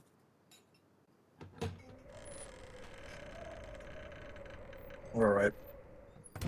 He'll just put up his, since he's probably the tallest person in this entire establishment, he'll just put his hand up and just go, point over there, get around. You see a barmaid walking by, nods, and a few minutes later, as you guys sit down at the table, comes back a full round of mugs of ale. Thank you. Anything to eat, usually? Because yeah, we got a few things to eat. We got a couple of some nice vegetable stew if you're not really up on the meat thing. Other than that, we got racks of lamb right now. Fauna will ask for the vegetable stew. This could be a problem. I want a rack of lamb. Oh, I want no. to rack a lamb out of character. Karask will have a rack of lamb. Fauna's Just like- sitting at a different table. And I just kind of grab it. Stay. No. I can't watch you guys eat that. It's already dead. Fauna, you look around, you see there is there's like a little walkway up that leads like not a floor up, but like halfway up a floor in the corner. There's like a small little dining table up there. She says, I'm going to be at that table over there. All right, if it's that big of an issue, Fauna, I'm going to keep watch on you. But if you want to stay Dad. up there, And that's then she fine. walks away. Don't. One. I'll take the vegetable too, and I'm gonna walk after Fauna. I'm gonna go join her at the little table. Thanks a lot.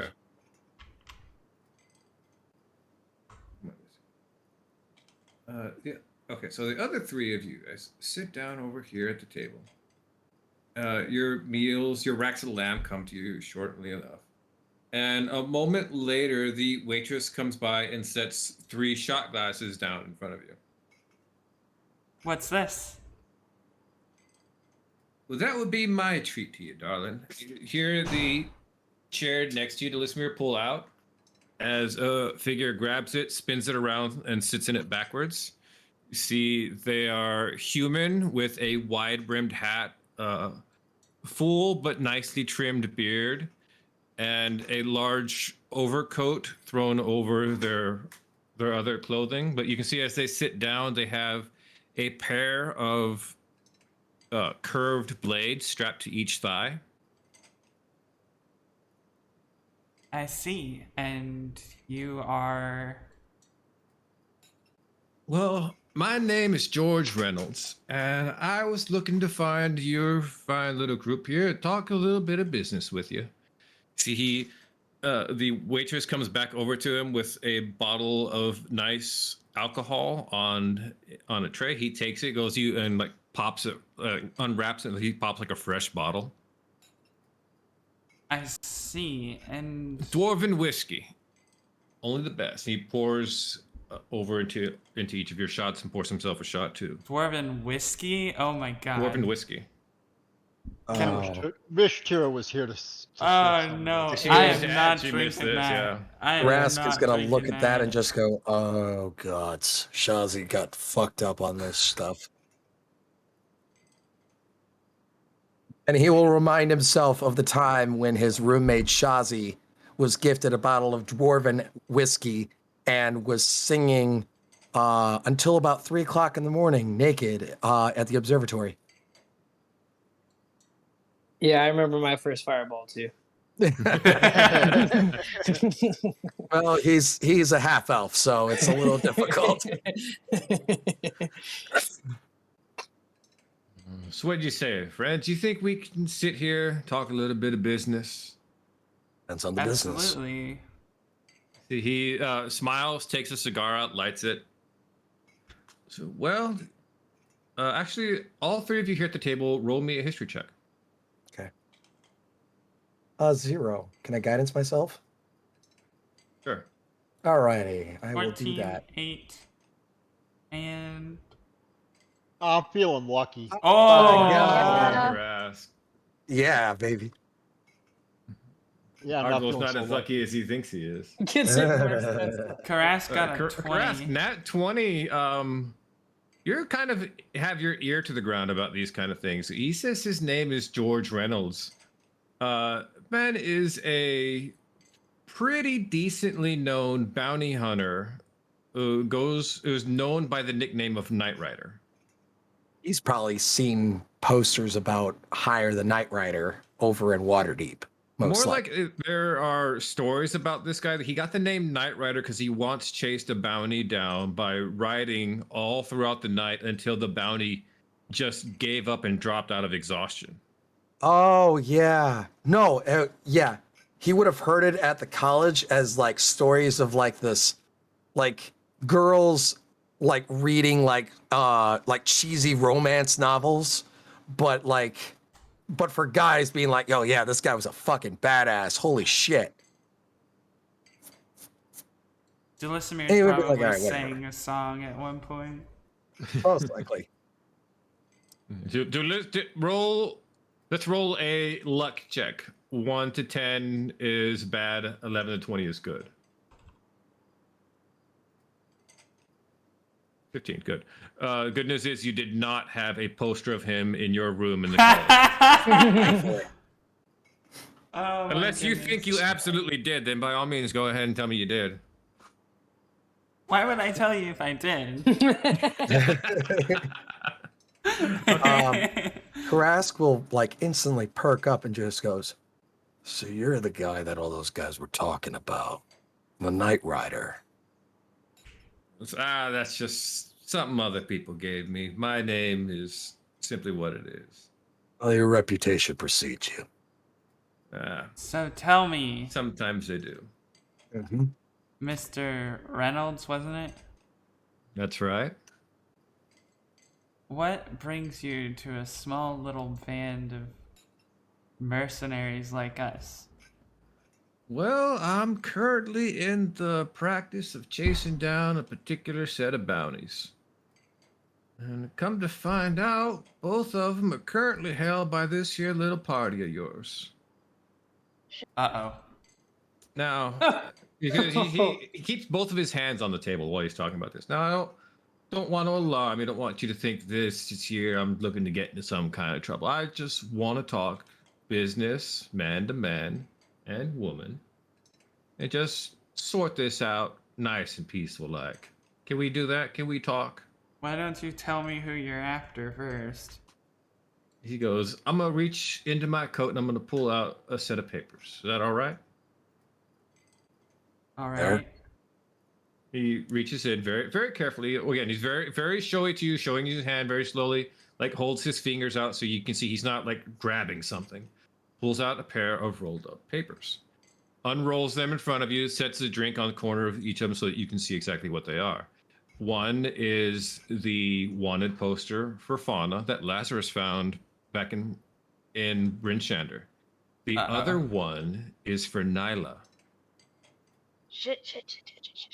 Delismere is going to briefly glance over at Fauna. Unless you guys are particularly watching them, I don't think he can. Oh no. Rask I can't would see be. them? No, Lazarus can't see I you was guys asking, unless yeah, unless they're actively like trying to look for you. I don't think they're paying attention to the other table. Okay. Okay. Vegetable soup, just like Mom made, right? Fauna? Everything's fine over here. Everything's fine over here. So he like takes a sip, and then as soon as Fauna looks away, he spits into the corner. Aww. Now, It says now. what is the... I don't know what your business is here about this. You're sitting here with 2 bounties on your hold. That's not my What are they concern wanted about it. for? Says, well, this one here is currently believed to have been kidnapped, perhaps. Bounty just got doubled up when they heard rumors that she was traveling with some unsavory folks. And this one Unsavory. over here, he points Unsavory. to I'm very Nyla's. savory. He points to Nyla's wanted poster. Goes, there's a noble down over on the east who's set up quite a bit of money to get his property back. I'll look at him and I will go, well, considering the fact that I have had decent dealings with these creatures in the past and currently I'm on my calling for Witherbloom College, and Professor Ride can vouch for me on this point. That creature is not fit to go back to its handler at this moment in time. Right now, Nyla is in the care of Fauna and myself to be able to be trained and brought to a much more higher standard for it to be returned when it's able to be able to do so. As you know, Delismere puts her hand on the table and says, what is your deal? You said My you weren't deal? here to take anyone. You said you weren't here to cause trouble, and yet here you are. I haven't made a single demand yet, darling. We're just talking about things that are going on. And I'm Yeah. going to make a proposition to you here. If I'm allowed to continue with my pitch, explain to you what the situation is. I believe Appreciate- I've earned that much. I've been nothing but cordial to the 3 of you this whole time. Indeed. Yes. Indeed, sir. Yes. And he'll just go, as a member of the Witherbloom College, I will take my reputation into account to be able to say that they are both fine and nothing bad has happened to either of them under my care. Well, that's all fine and good, but it don't have nothing to do with this bounty. I'm not the person who signs off on them. I'm just the one who collects. Understandable. In regards to what situation we got going on here, I'm not sure what your actual game going here is. You've collected these 2 and you just, I don't know, want to hold on to them till the bounty spikes a little bit higher. If whatever your hustle is here, that's not my concern. You catch it, you clean it, that's all fine and good.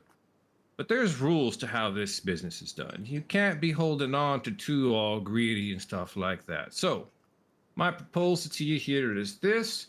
You'll keep one of them. I'll take the other one in. Nice and easy. No muss, no fuss. Ain't nobody got to get hurt.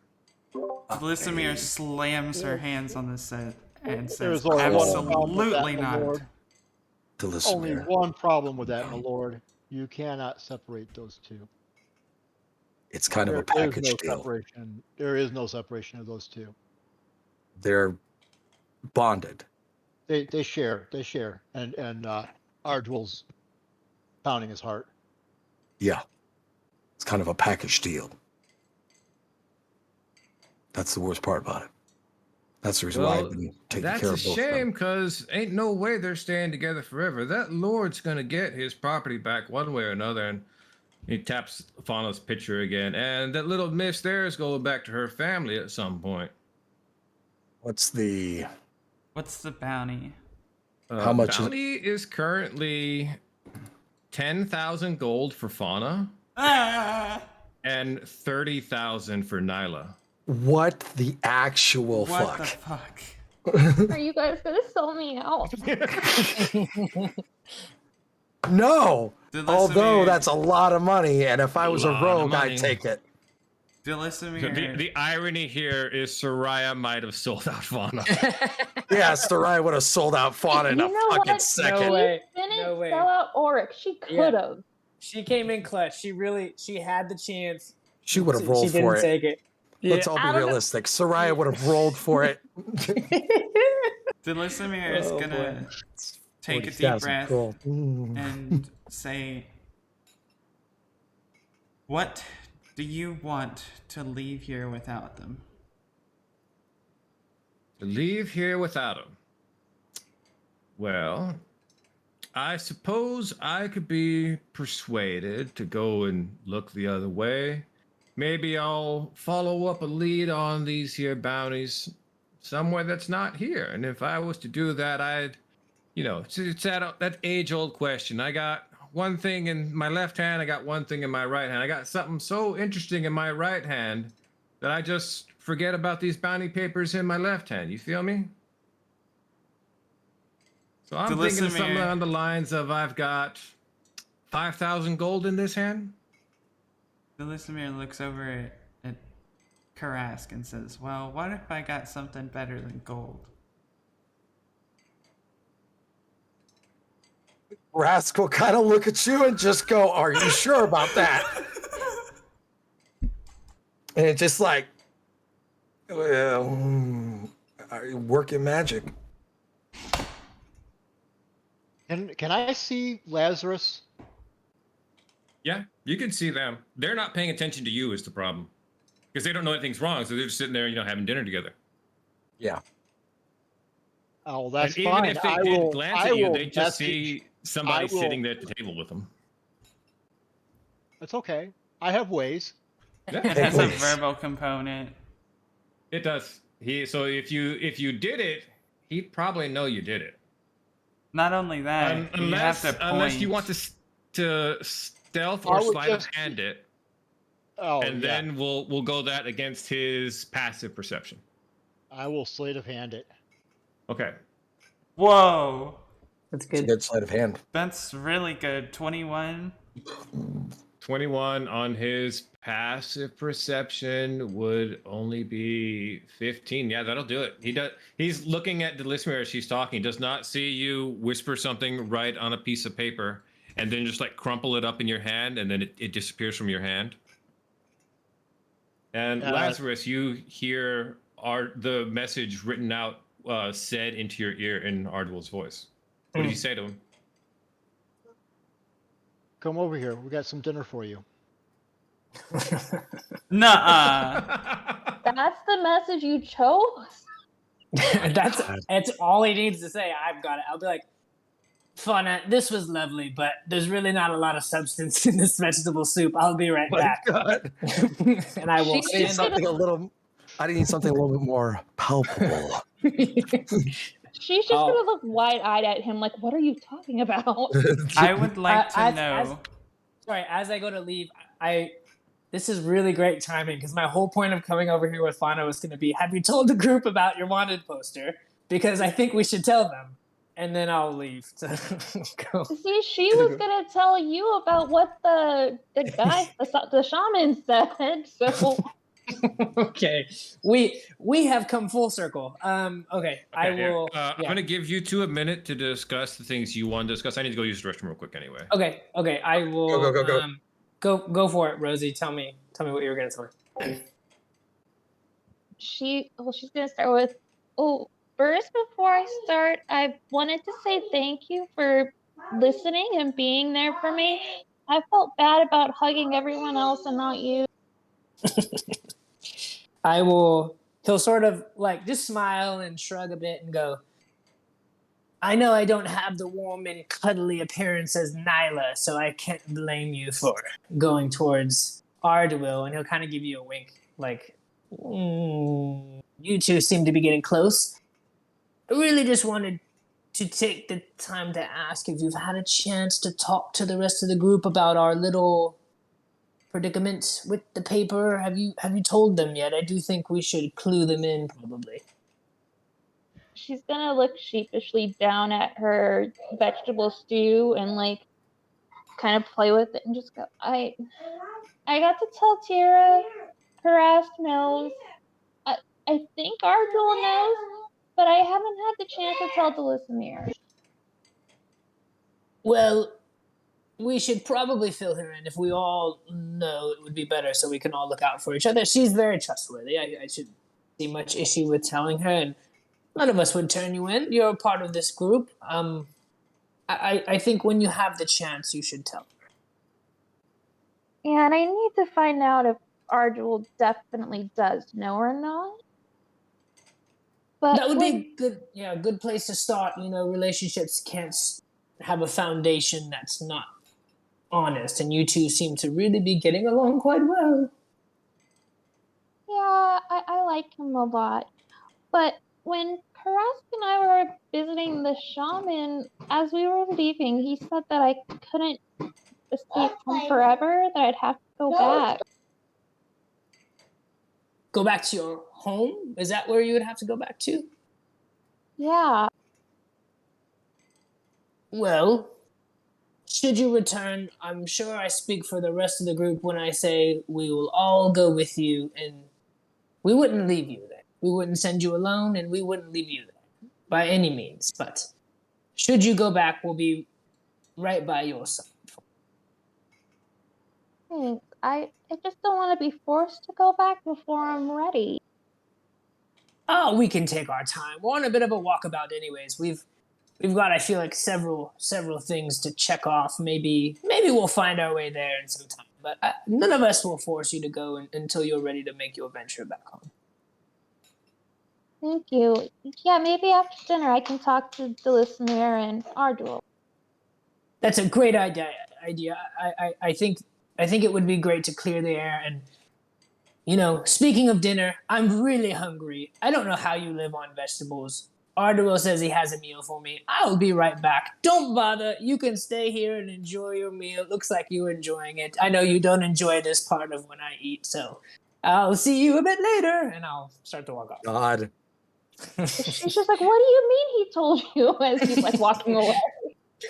Goodbye, Fauna, as I slip into the crowd. So, Cool, Lazarus. You move your way down over there to the table with everybody else. hold on. I would like to know what Mr. Reynolds, was it Reynolds? Uh-huh. Yeah. Yeah. What he said in response to my question about better than gold. Honey, there ain't nothing better than gold in this life. Okay. I'm gonna walk up to the table, and So you come walk up to the table. You see the guy sitting there at the table. He doesn't quite look at you, but you come over around to the side of Ardwell, and he sits there, pulls up, takes another shot glass, pours it up, and sets it to the side of you. Friend, welcome. I will glance at him, glance at the group, and go, I'm sorry, do I know you? No. We don't know you. It's the famous Knight Rider. I just prefer George. George. Well, it's a pleasure to meet you, George. Are you joining us for dinner? As I look at Ardwell. What expression does Lazarus see on Ardwell right now? Oh. Ardwell's poker face. Poker face. I will then turn to George and go, was there something you needed from us? You said you turn to look at George. You see right in front of him on the table are the wanted posters for Fauna and Nyla. Lazarus, this man says that Nyla's wanted for 30,000 gold pieces and Fauna's 10,000 gold pieces. I haven't actually said it yet, but there's not even enough gold in Dwarfholm to buy them from me. So I don't know. We got to figure something out here. And I thought maybe you should come over and Have help a us little snack. figure some Mm. stuff out. Right. And, You know, let's get some food for George here. yeah, it's well. Why don't we continue this conversation outside? It is a bit crowded. This is a lot of money too. I don't want anyone else to try to overhear. This is sensitive business, George. Why don't we go outside and I will Now, the only reason I reckon we'd need to take this outside was if this little business interaction of ours was about to go sour. Well, considering we don't have the money, you could probably glean. Well, that is a mighty shame. It is. I was I hoping fucking we'd bite 'em. come to. I fucking might have. What? There's no way. I'll kill everyone in this roadhouse for Fauna Island. They're not Oh making my it out. fucking god! 16 misses. No. Oh, fuck. Oh You no! go to bite, he leaps forward, catches you, and just kind of like just twists you off to the side. He goes, "Well, if it's like that, it'll be like that." And It is. Oh boy. Here we he go. kicks the leg of the table out so it collapses in front of you. None of you hear a sound. Oh fuck! None of us hear a sound. When he kicks it out and the table goes to crash, nobody hears a crash. Nobody hears anything. Oh fuck! And we go into combat. Hell yeah, we do. All right. I need to put you right here just so I can catch everybody on the initiative. I don't like this. All right, Karask is right in front. Fantastic. We are gonna do Starry Forum. Can I use a lucky for my initiative? But would that be your last lucky point? I think that would be 3 today, right? I think it'd be 3 today. What did I use my first one for today? Oh, was that? Yeah. Oh, that might have been yesterday, right? Because we were at the. Oh, you're right. You used. Did you use one? I know you used one earlier on the history check. Yeah. So 2 more then, right? And I want to say you used. No, I think the only other one you were used was earlier when you were doing your scribing. Mm-hmm. Yep. Okay, so yeah, if you want to use your other lucky, you want to re-roll that initiative right now, we can do that. Okay. And I am actually gonna You know go what? for. I'm gonna hold. I'm gonna save Lucky's importance for later. Okay. I am going to be doing Form of the Archer. Okay. And I am going to, and I believe this is free. Activated as a bonus action. All right, cool. So that's perfect. First thing I am doing, I am going to be casting. We are going to do this on there, and we are going to cast Aura of Vitality. Fail. Oh no! You open your mouth to cast it, no words come out of your mouth. It's a cone of silence. Okay. So You do not bonus- lose the spell slot, but you do use the action. all right, so the action is done. Bonus action will be Starry Bolt, which does not require Oh anything. no. Okay. Oh no. All right, so now I know that I'm in that. I need to get out of that area. So after the Starry Bolt, Doesn't 22 seem to like hit. I didn't have a chance to counterspell that, but that's okay.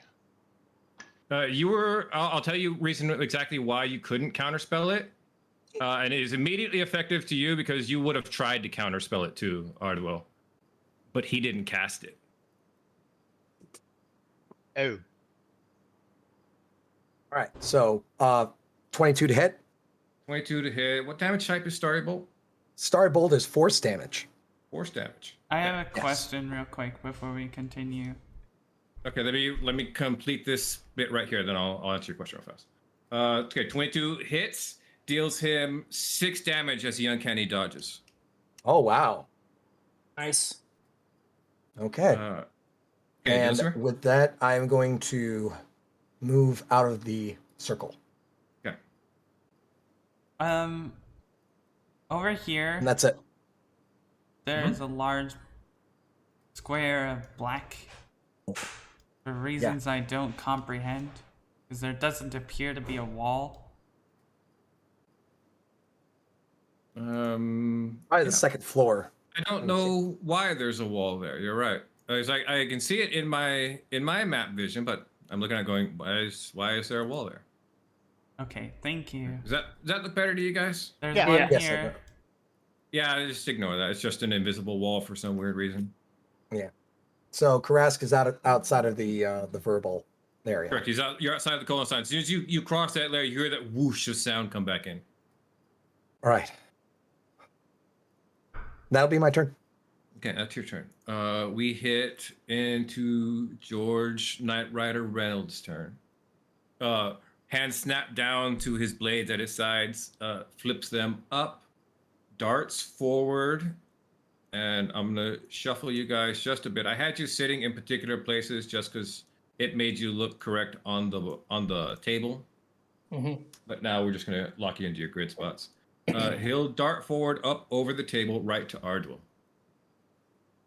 I don't like that. And he'll go in and do his swing. 21. Yep. Okay. That is an automatic crit due to assassinate. No. Reroll, take the lower. Counterspell. Jesus. Reroll, Christ. take the lower. I'll counterspell the counterspell. You're on silent still. Ah. Counterspell? Okay. Just a second. Delismere, you are in silence. That You can't doesn't cast matter. Oh shoot, Counterspell. you're right. All right, my bad. Counterspell is fine. In Counterspell silence. doesn't have a verbal? It does not. It is somatic only. Clutch. Oh, that's very nice, Ardwell. I guess I'm just going to have to counterspell the counterspell with the second mage. There they are. Oh, fuck. Where's I'm annoyed Tira? that Ardwell has forced out both mages this fast. Got it. So, both mages. Fantastic. We Okay. got this. We got this. And then I hope they would stay hidden a little bit longer. Yeah, you know what? I was sitting here thinking this week, man, these guys fight themselves an awful lot. Maybe I should remind them it's not each other they need to be worried about. Okay. All All so right. Brass, that one is negated down. I need to get these two on initiative order now.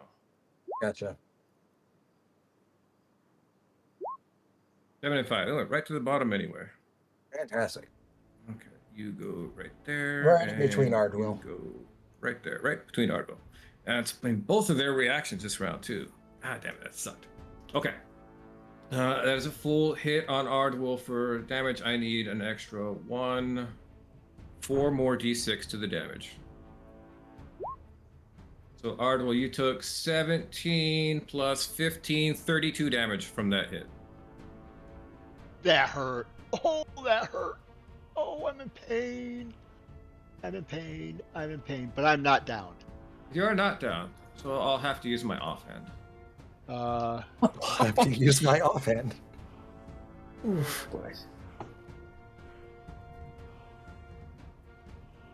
figured out offhands were I don't get my ability roll on damage. Is the trick for offhands. Right. Mhm. So it's just a flat d6 from that one. Doesn't he have to hit first? Yeah, he does. 17. Actually, that's 25. Because I have advantage on a creature that has not taken a turn yet. Fuck. And that's going to do you 4. Oh, thank God. Wow, you have 1 HP? Ardwell I is in have there on one hit left. point. Holy shit. 1 hit point left.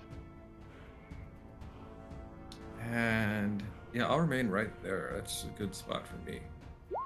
Lazarus, your turn. Okay, I Oh boy. run my finger across the blade. The blood sizzles. It gets brighter and brighter, and then the blade's wrapped in bright energy casting out from just my main hand, not the offhand. and it's quiet. Lazarus is kind of okay with that. He kind of likes it. This is his vibe. Okay, everything's quiet. No one's gonna hear the screams coming. And then I fucking nat one something. First hand strike. So main hand strike with Cloud Piercer. Does 20 hit? 20 might hit. What, See, you might? draw that scimitar. If you go to swing him, you see he looks at you and he winks at you. Oh no. Karask, I need you to roll me a wisdom save. Okay, got it. I'm glad that I have a high wisdom. Wisdom save. 23. Ooh. Cool. You do not get switched places with him in front of that attack. Oh, Jesus, that would suck. Okay, so So 20 is going to hit him, going to deal him 4 damage. plus 1 damage of radiant is. Does he 5. take the full 5? Okay. Takes 5. Okay. This guy's a lot scarier than I thought. I will take my second main hand strike. Does a 22 hit? 22 hits, deals him 4 damage. Plus one other 1 damage for my radiant. Another 5.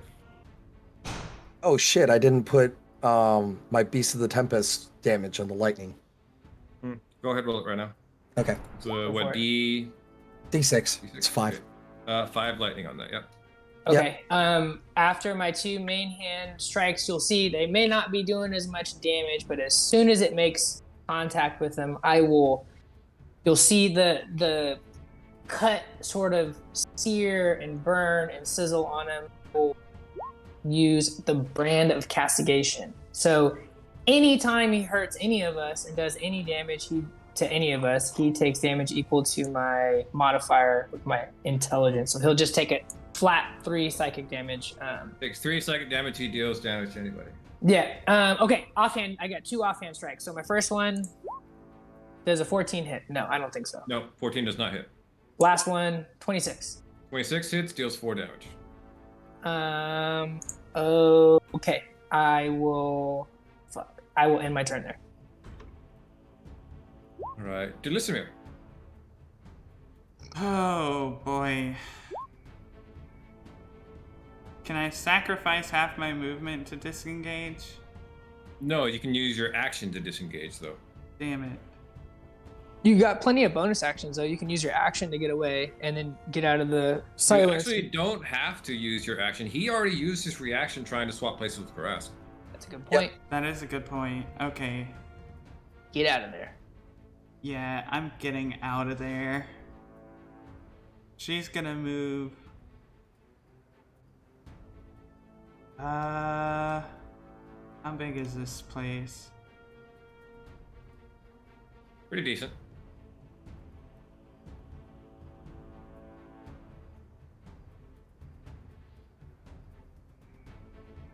She's gonna move here.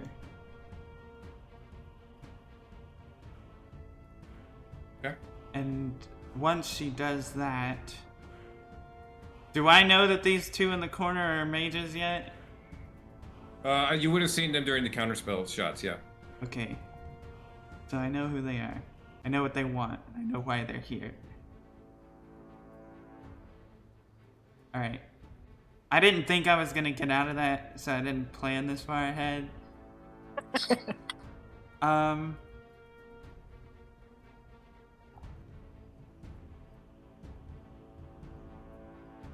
Let's go ahead and do Eldritch Blast at 2nd level.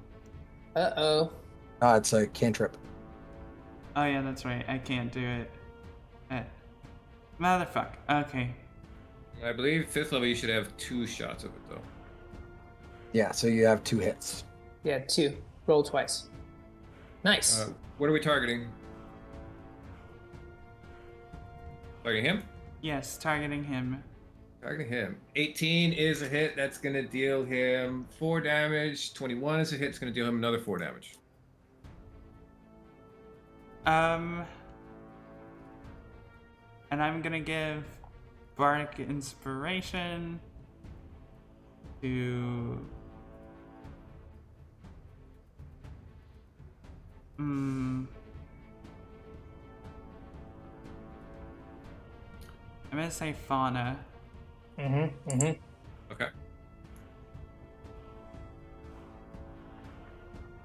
And that's the end of my turn. All right, Fauna, you're up.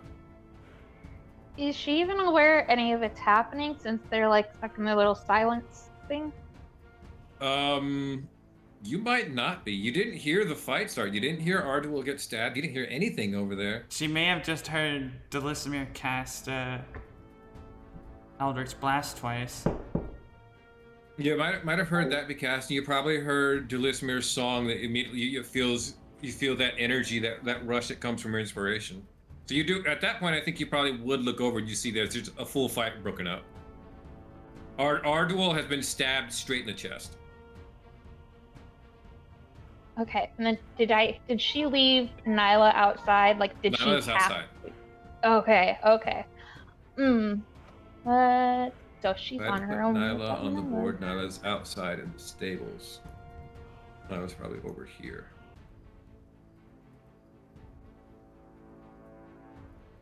Okay. Let me see. How far is she from this?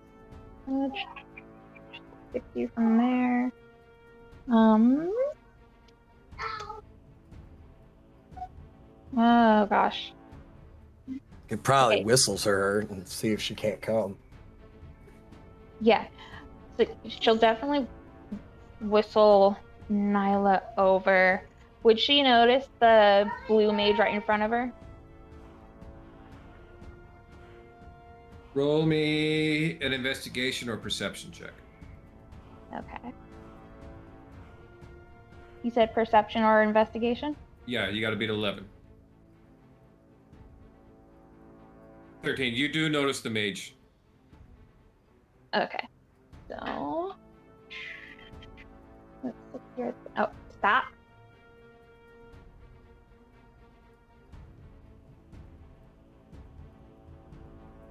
Okay, I'm gonna move. Yeah, call Nyla in. You know those are walls, right? Shit. Yep. Hold on, let me move her back a second. I can redo this properly. You'd have to go around the top area.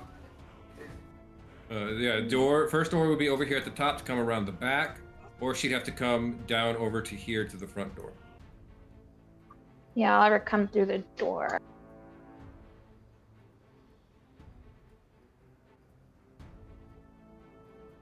The front door, or the Sorry. back door? I'll ever go through the front, the one that was The closest front here door? to the. How far can Nyla move? Oh, sorry. Kiddo's sick today, so she keeps asking for me. She can go for 40? Okay. 40, I'll assume she'll dash. That gets her 80, gets her that far. Okay. Nyla's moved.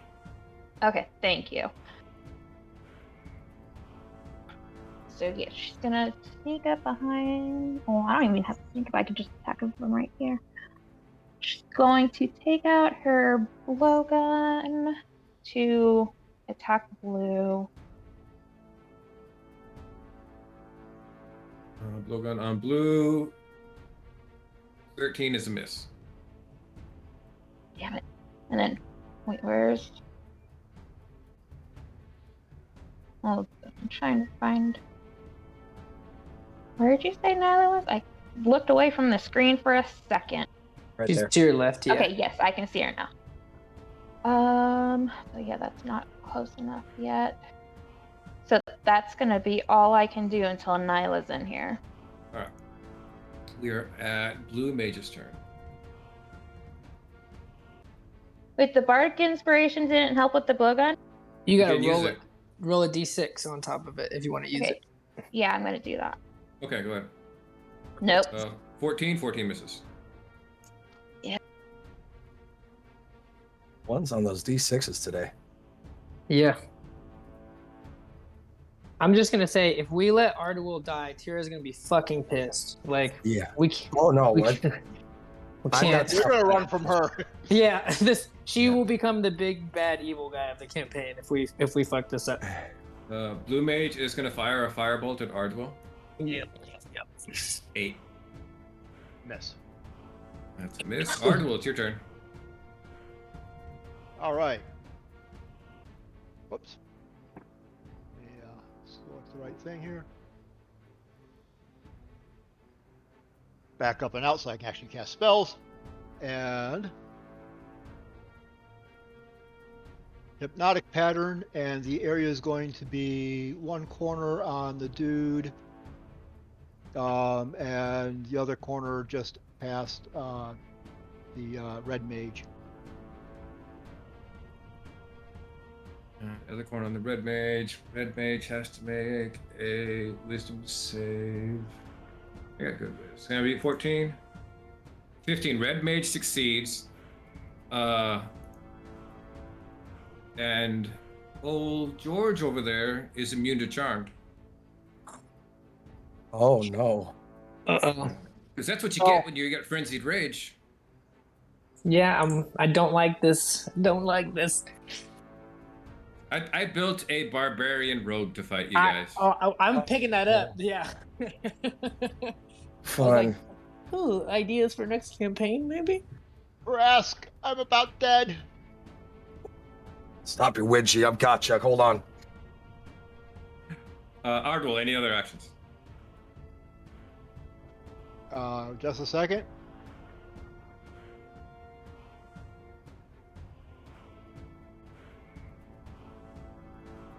I don't have any other actions. I don't think I have any bonus actions I can use, but I can move a little bit further away. Okay. And I will call it done there. All right, we will hop to Red Mage's turn.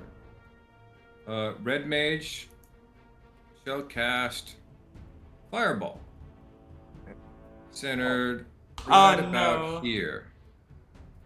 So many innocent people. I So don't. many innocent people are gonna get caught in this shit. I don't have. I still don't. Wait, do I have my reaction still? No, we're at the. Are we at the top? No, we're at the bottom of the turnover. Did you use a reaction? Karask used his reaction earlier to try to cast Silvery Barbs. Shit. That's right. He was Delisimir the didn't. first one to cast Delisimir did not. Yeah. Yeah. Delisimir is But going to it wouldn't use matter because this wouldn't be an attack spell. It's a fucking. Yeah, there's no attack roll to disadvantage. Yeah. Yeah. The negative effect, and I'm out. Shit. I can't do anything. I don't have anything either. Karask and Delisimir, you gotta roll me dexterity saves. Yep. I can't do shit. Dex save. That 12. won't help you, Delisimir. It will not help. Okay. Karask, you take 29 fire damage. Yep. Oh my god. Delisimir, you take 7 fire damage. 29. So, 15. Unless I'm mistaken. I'm pretty sure succubuses should have gotten fire resistance, right? Did they? I think. Let me look. So my brain not working right now. It's not on my sheet. You should. Yeah, they do have fire resistance. I would have given you that much because they're infernal. Where would that be? You can add that wherever. It's a racial thing. There's not really a slot for it anywhere particular, so just kind of put it in somewhere you'll be able to remember it. Sometimes you add it, where your language proficiencies and stuff are. Yeah. So. Okay. That's that. We come back around to Karask. All right. Now I can finally cast Aura Vitality. Yeah. And then with my bonus action, I'm going to heal Ardwell with 2d6 plus. So its life is 2 plus a spell's level, so 5. So 5 plus 2d6. So 8. 8 healed to Ardwell. So I now have a 30-foot aura that is emanating around me. And I can't use my bonus action to cast another spell, but I need to get Ardwell up. Much appreciated. Yep. But because of that, I don't think. Yeah, and I have to use a bonus action to. At least I think so. No, I just get it. It's a regular action to cast a free guiding bolt. So Are the remaining customers in here like spreading out and getting out of here? Yeah, but as soon as the fight started to break up, they scattered back. After this fireball, yeah, everyone's gonna haul ass out of here. It's just too much hassle for me to move all the tokens that I spent so long so you guys would know this was a full bar when the fight started off. Yep. Okay. I appreciate it. You said So I do have a little bit of goodness in my heart and won't just, cone of cold the entire bar. Yep. All right. So yeah, Karask is done with his turn. Yeah, Karask is done with his turn.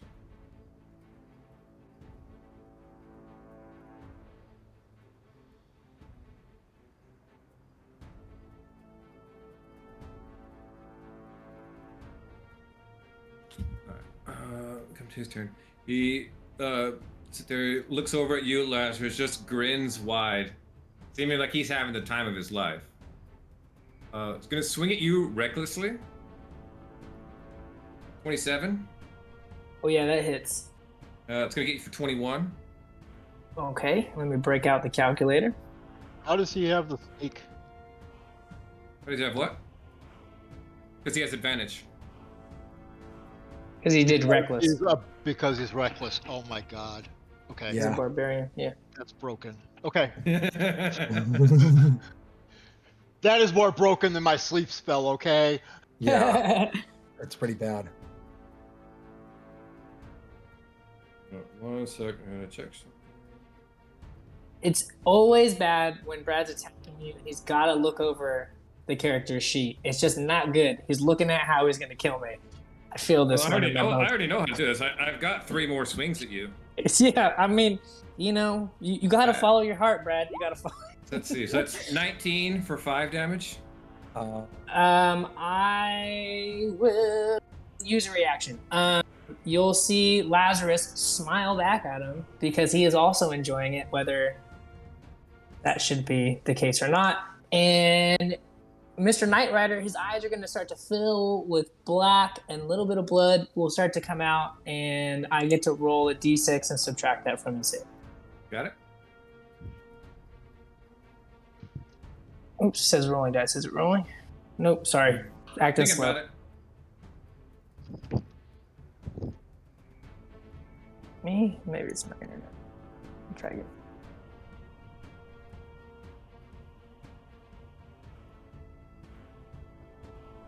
I don't know. Is it not? It's not popping up for me. Did it pop up for you?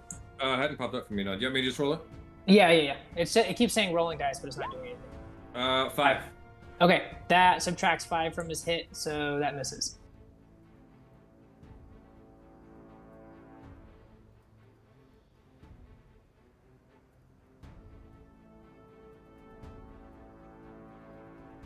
Okay.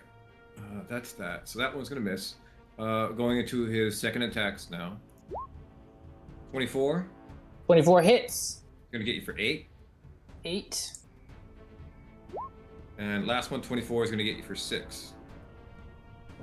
6, 24 hits, yeah. Last one, I'm going to be using a spell slot to use a reaction. No, reroll that. Take the lower. On the last one? Okay. Yep. All right, 9. I'll take that one.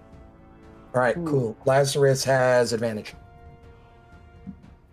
Oh wait, Lazarus no. already had advantage. Yeah, Lazarus is already going to have advantage. We're going to give it to Delismer. Okay, Delissimer's got an advantage on the next roll. Lazarus, you're up. Oh, he takes, how many times did he hit me? 3 times? He takes times. 3, 6, he takes 9 psychic damage for 9 each psychic time that he hit me. damage. Got Which it. he's not, He's he's not a resistant barbarian. to the rage does not work on psychic. You're right. Good lord, we gotta hit this guy with something. What do I want to do? Okay, I'll take my first main hand swing, which is with advantage, right? So half of 11 plus 4. Cool. 28. We're gonna activate the reaction of deception again. Delismer, I need you to roll me a wisdom save. Shit.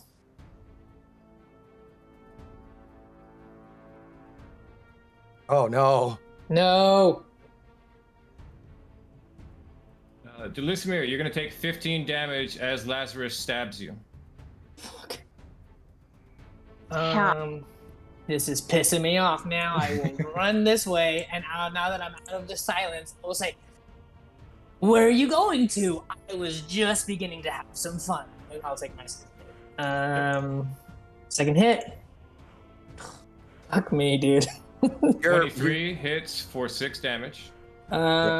Plus radiant 1. We'll take that. 4 damage then. I will do my 2 offhand swings. 24. 24 hits for 3. Last one. 12. 12 misses, right? 12 misses. I'm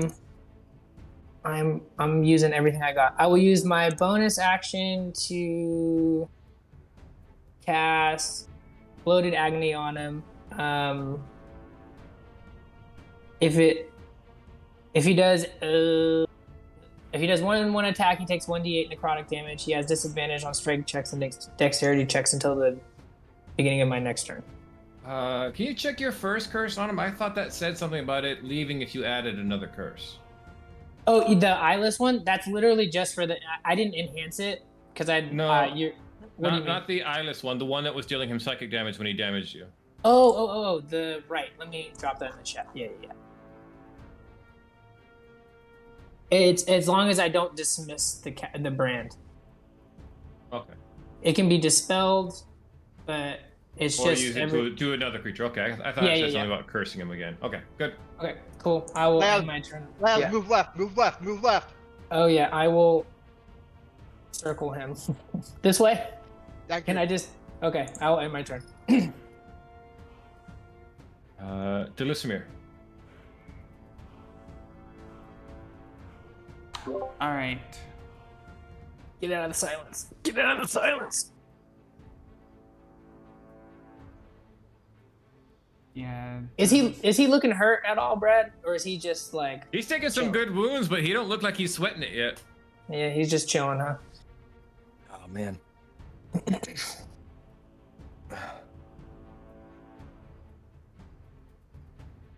Who else has been hit? Just him? No, Blue's been hit. No, blue hasn't been hit.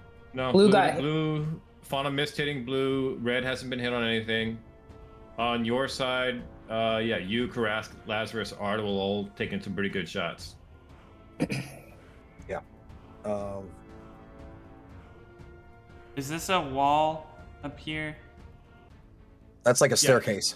Yeah, it's like a stairway up. It goes up about 5 feet. Are those tokens still there or no? They're gone. No, they're gone. Okay. You can ignore all the commoner tokens from now on. You need to get out of that silence. I'm working on it, Joe. Can you fix the mage token, please? So I know what square it's in.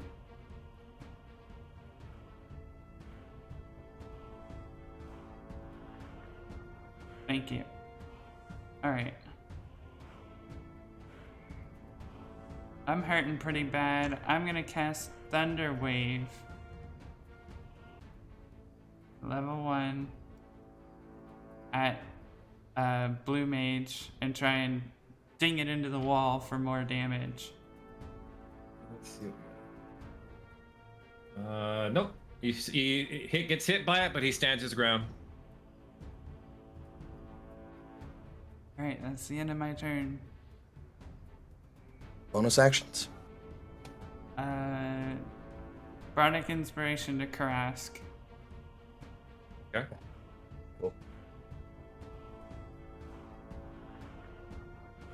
Lusamir, move to your right, move to your right, move to your right.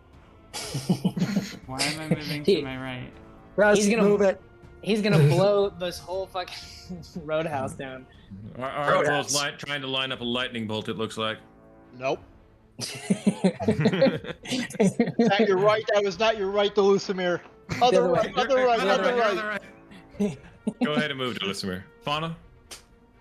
Okay, so there's call on Nyla again. I already did all my.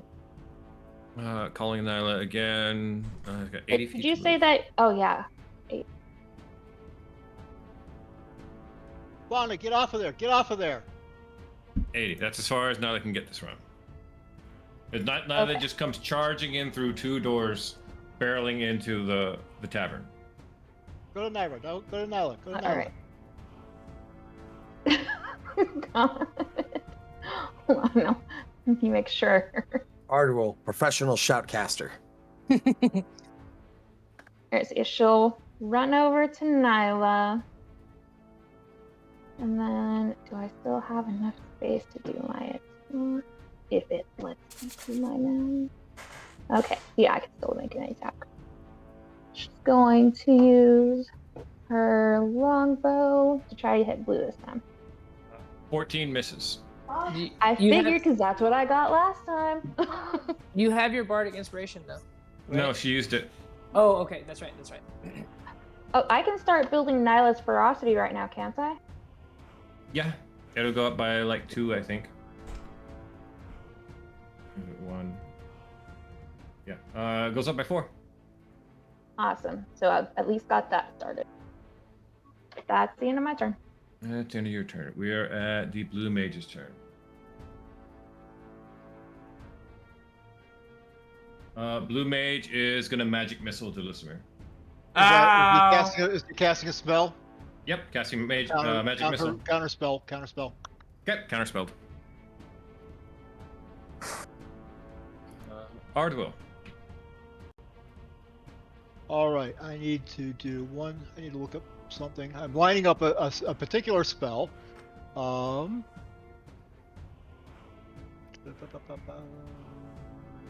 Where is self 60-foot cone. Okay. Lining up the 60-foot cone, so I need to move to about here. I am going to do 60-foot cone of cold from my staff. And that will be...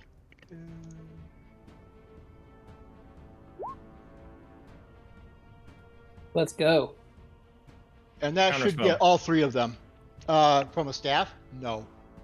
I can It's not- counterspell I'm not- any spell cast, even if it's cast from a item, as long as it's still a casted spell. Okay, that's never how I've heard it ruled before, but okay. Because it rules under the same rules as concentration effects. Even if you do it from a item, it's still a spell that must be concentrated upon by the person, quote unquote, casting it. And who counterspell was that? Red. Red's gonna counterspell, yeah. Okay. Yeah, I can't do anything to be able to There's stop nothing that. you can do about counterspell. Yeah. Not unless you get into the chain of counterspelling it and counterspelling it over. All right. Time to start taking wizard levels, everybody. Oh, I'm already a cleric. Fuck. All right, red mage's turn. Red mage is gonna go magic missiles at Ardwell. You never did tell me how many damage Shield. I was taking. Ardwell counterspelled that. He stopped take it. any- Yeah. Ardwell Shield. shields that completely locks out magic missile. Krask. All right. So bonus action. Another 5 plus 2d6 over to Ardwell. So another fucking 8. Wow. That's fucking terrible. 2 and 1 on both sides. Now with my action, fuck. I am going to do a 3rd level guiding bolt at Yes. blue. 3rd level guiding bolt. I didn't get my chance to. Well, I don't know. Never mind. Chance to what, Ardwell? I was thinking about moving away, but you can probably whack me anyway. So No, he doesn't have a reaction. He has already used it this turn. You can move if you want. yeah, I'm just gonna move back where I was. Yeah. Okay. So over at blue, I'm gonna be hitting it with a 3rd level guiding bolt. 23 to hit. 23 is gonna hit. That's gonna deal 23 damage. 23 plus another 26, so another 1 lightning. The one top of lightning. that. Got it. Nice. So, all right. And I can't use Starry Bolt,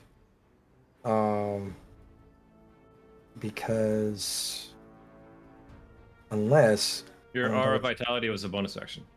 yeah, Aura of Vitality was a bonus action. Yeah, you can make it. Yeah, exactly. So, all right. Just want to double check. Okay. I need to get him more up than anybody else. So that was my action, my reaction, or my action. bonus action. George's turn.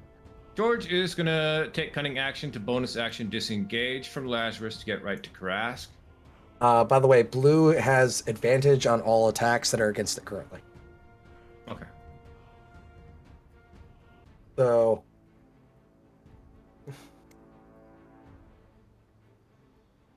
Come over here after Karask. Gonna be swinging with advantage because he's going reckless still. 23. we are going to go ahead and use another first level spell slot to cast Silvery Barbs. Take the lower. All right, let's re-roll it. That's going to be 15. Does not hit. And we are going to give Lazarus advantage. Got it. Lazarus is going to get the advantage on that. I'll mark that for this because Lishmir has advantage on one roll too. I don't believe she's used yet. We'll swing at Karask again. 22. 22 is going to hit. It's going to get you for 14. Okay. He takes 3 necrotic and 3 psychic on the hit. Okay.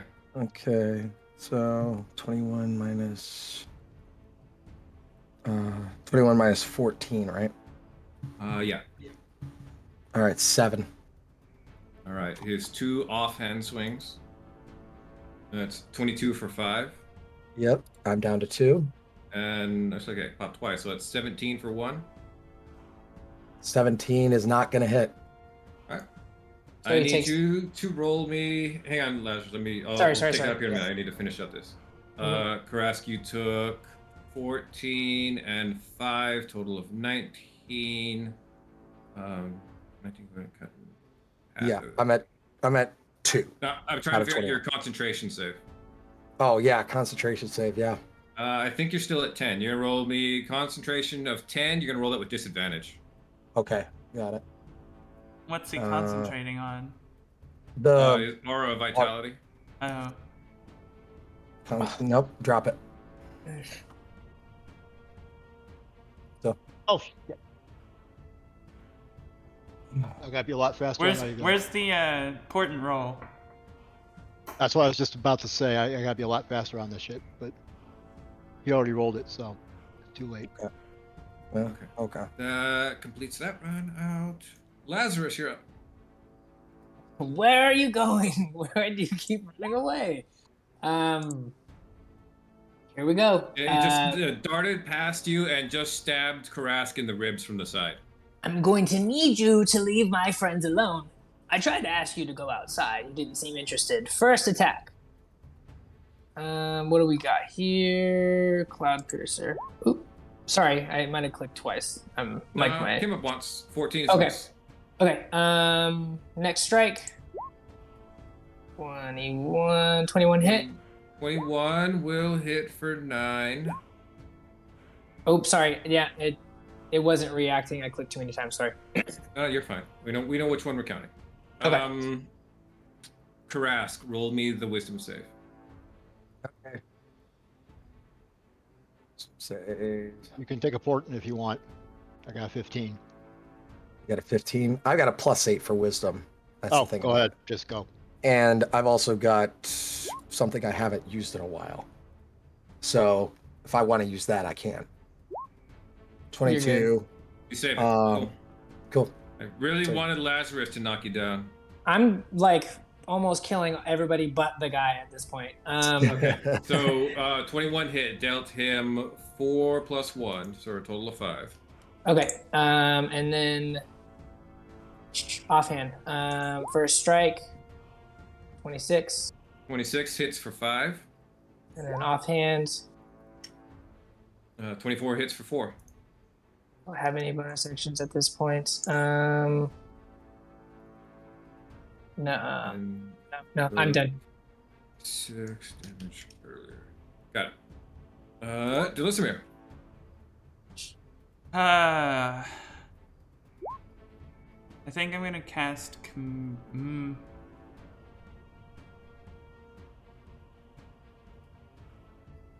I was thinking about command, but If you have an attack roll, you have advantage on it against blue because Karask lit him up with guiding bolt earlier.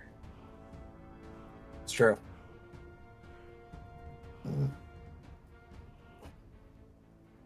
that is true.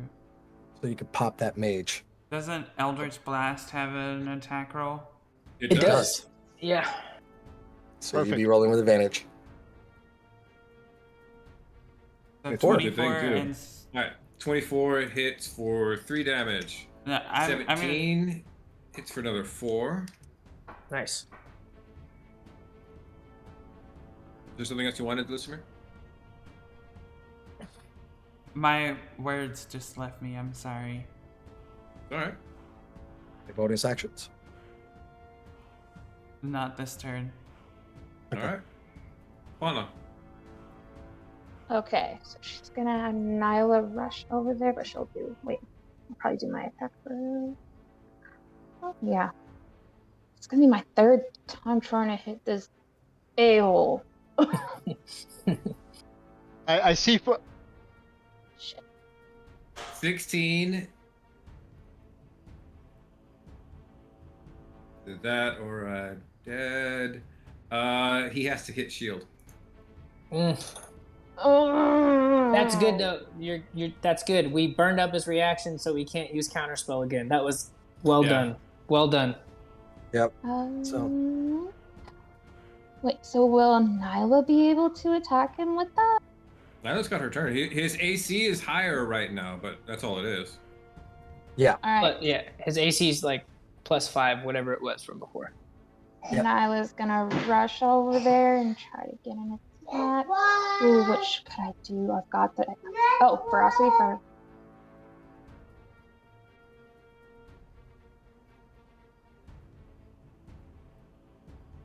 Another. Ooh. That's 8. That's a So, lot. It's an additional 5. Yeah. So you're at 9 right now. Okay, so something good. Gotta Do a lot. Good. Yeah. Oh goodness, which one? Let's go with. Where is it? Okay, I gotta have her do her attack first, and then I can add it. And she's gonna pounce on them. So that's a crit. Because you didn't hit with the last one. At least I think. Maybe. Well, how long does the effect of guiding bolt last? I thought it was the next attack. Am I Is it just the next attack? look at that? I believe it's the next attack. Yeah. Is it just next attack, or is it next attack that hits? I don't know. That's why I'm checking. Go ahead, take a look at it real fast. All right. Let me, The next attack roll made against the target before the end of your next turn has advantage. Okay, so that was the thorn whip that had the advantage on that. Yeah. Good news is 21 is still gonna hit, okay. and it's gonna deal 8 damage to him. And he's grappled. And he's gonna make a dex save. What's Fauna's save DC? I doubt I'm gonna make high enough anyway. No, he fumbles. He's prone. Nyla just completely comes rushing forward and full lance tackles him down to the ground. Yes. And that is it from me. All right, blue mage's turn. Sometimes you really wish you could just dimension door a person without having to worry about if they were willing or not. If it was, they'd teleport away with Nyla and cut and run right now. Oh my god! Thank God that I could hear Rosie throw up in her mouth a little bit at the sound of that. We hear No, Rosie I start would've- the car. She's in her car on the way to Brad's. He's 5 minutes away You from you son of a guys. bitch! All right, what do we got to do here? I don't know if this works, but we're gonna find out. He's gonna cast Suggestion on Nyla. Oh. Oh. So I need Nyla to make a Wisdom save. Nyla Horton's- makes a wisdom save. Nyla makes it 15. Nyla gets a 15 on a wisdom save. Hit it with a 15 on the board, and cool. Great job. Yep, good call. Yeah, 15 plus 1 makes Nyla 16. You see that happening, Ardwell, and it's like for a moment your spell book floats in front of you as everything slows down, and you see it flips to a page, and the words written out are what's happening around you, as if you were reading a book about life in this moment. And you see it says the mage charms Nyla, and you reach out with an ephemeral quill that just forms of your magic, and you scratch that part out. And time whoosh snaps back. Nyla resists the spell. Oh, thank God. It's the mage's turn. Ardwell.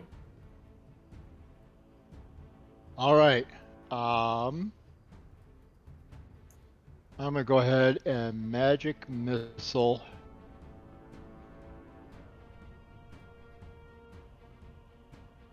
Do I go for the blue mage or do I go for the guy right in front of me? Right now, I really hate the guy in front of me, so I'm going with him. Yep, All right. yep. Get to my spells page and.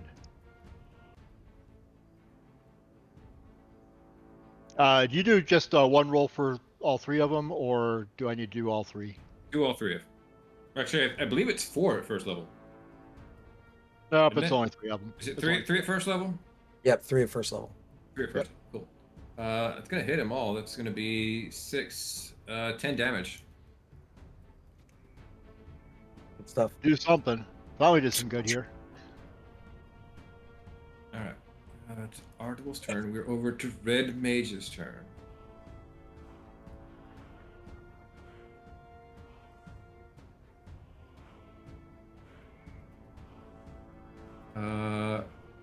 Red Mage is going to Misty Step. 30 feet to here. Move 15 feet to here and hold action. I don't like that. Karask. Righty. So I am going to first use a second level spell slot to cast Cure Wounds on myself. Yeah. So that's 7 plus 2, so that's 4. Plus 7, that's 9. That's 13 HP. I'm getting healed. Okay. So I'm up to 15 now. Bonus action, I'm going to be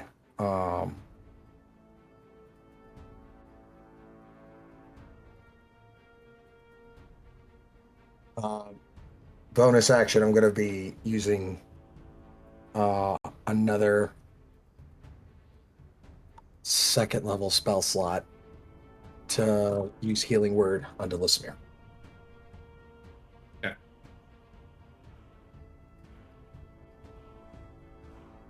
So 6 plus 8, that's another 4, 12. You're healed up 12. And Karask will brace himself. All right. Oh, George's turn. George gonna turn himself right back around to Lazarus. He goes, "Do you want my attention, boy? I'll give it to you." 22 to hit. Yeah. That's 27 damage. I am going to be casting Silvery Barbs as a reaction. please just use the lower roll. All right, we'll re-roll it now. 22. Yep. No, I tried. Yeah. Good shot. Giving Fauna advantage. All right. Bounce the advantage over to Fauna. Gonna swing on you, Lazarus, with his offhand. 19. I will use the last of my curses that I got and roll a d6 and subtract that from his roll. Will you roll for? It's doing the same thing it did last time. So Yeah, you it's roll the a D6. Yeah, You need more than one. more than one.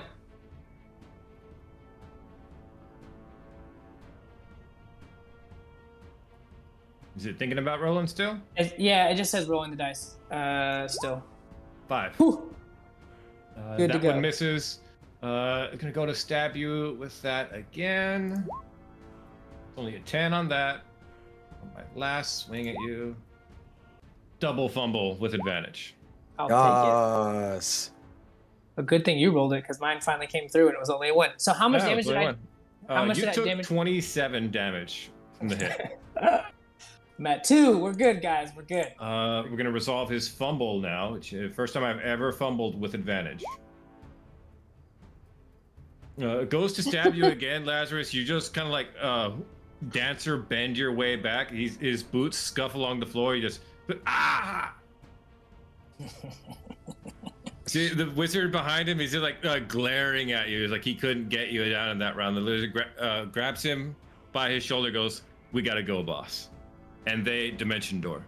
Fuck, I wanted his sword so bad. They seem so cool. Trick and treat blade. Obviously, I want those, but he's out of here. Good thing, because I'm getting my ass kicked. I will kind of just spit the blood at where they were and take a quick survey. Where is everybody? They left this guy back here. Okay, I'm Left that one definitely. behind. Yeah, he's stuck there. Is he stuck under Nyla? We'll move the full. Oh, I got 35. How far can I go? Listen here, hold him. I will move my full 35 and I can't reach him, so I'll look at him and go, boy, that's bad luck. They left you here with us, isn't it? I'll end my turn there. He's like struggling, pinned underneath Nyla. Delismir. You have no idea how badly I just want to pummel the shit out of this guy. I haven't been able to do anything. Alright. I am gonna go ahead and cast Hold Person. Okay. Or be paralyzed for the duration. All right, I gotta make wisdom save. Your save DC is 14. It rolls a 13. It rolls a 13. Oh, no. No. We don't know his Never mind. modifiers. Yeah, we don't know his modifiers. Never mind. Never mind. Arnold's Never about to mind. take a huge swing there. Oh. Okay, we're gonna roll it right now. The save DC on Delismir is 14. He's gotta get at least 14 on this roll. 10. He's paralyzed.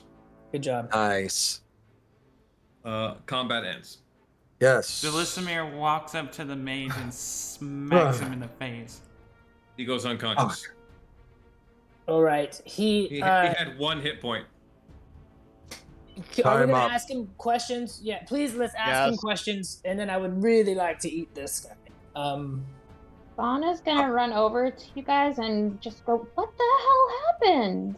What a Fauna! fucking shit. We Delismir, go anywhere without you starting a fight. Delismir turns to Fauna and says, why didn't you tell us?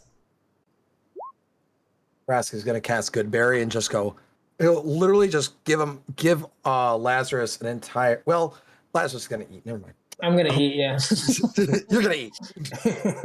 I'll give you like 3, and that'll Okay. heal you. That'll heal you 4 times 3. That'll be 12 HP. Okay. To answer Dulcimere though, Fauna just looks at her and she's goes, I was gonna talk to you and Argel after dinner. I just will go up, give Fauna a hug, and say, we're not letting any noble or bounty hunters take you or Nyla anywhere. She'll hug him back, and is that what was happening? Yes. Yeah. Yeah. Fucking seriously. I wasn't expecting the fucking Knight Rider to be after you. So She- who? Some Delismir, legendary fucking bounty hunter. Delismir looks around the tavern and says, well, I think it's about time we get going too. Yeah. Right. Let's. We could Take probably this- give a tavern owner a few gold to help clean up. Yeah, that would probably be helpful. Do we want Oh. to question him, this mage here? I do worry once he is conscious, he might try to cast more spells. No, we're taking him with us. Okay. Yeah. Always just like Karask will look at it and go, if it's verbal shit, you're going to want to put a thing over his mouth. He's I've- already I've tied got- up. I've got plenty of counter spells ready to go, so. All Okay. right. That's good. Well, Ardwell will get We're gonna- three let's- good berries. Before, actually, go ahead and get him gagged, tie his hands, give me a short rest, so that I can get back a couple spell slots. All right. I will. So Ardwell is healed up an extra 12 hit points from the 3 good berries, and Delismir is going to be healed up another 12 hit points as well. So Karask has had 4, and then split the other 6 amongst the 2 of them. So both of you guys have 12 each. Are we taking a short rest here? Yeah, Karask is going to fucking go over to the barkeep and just go, listen. Oh, he's And gone. he's- The place has fully cleared out. Shit. How about we worry about that bonfire? Oh shit, yeah. As he will run over and start putting out the fire with his cloak and fucking start stamping it out. Delismir is gonna go to help, unless I have to concentrate on hold person. I believe. Well, you don't have to because you knocked him out. Okay. Did anyone roll the time up? Did you roll the time up, Ardua? He's I will knocked go out. ahead. I will go ahead and tie him up. I will help you. Excellent. 24 then. Good call. That's good stuff. Ugh.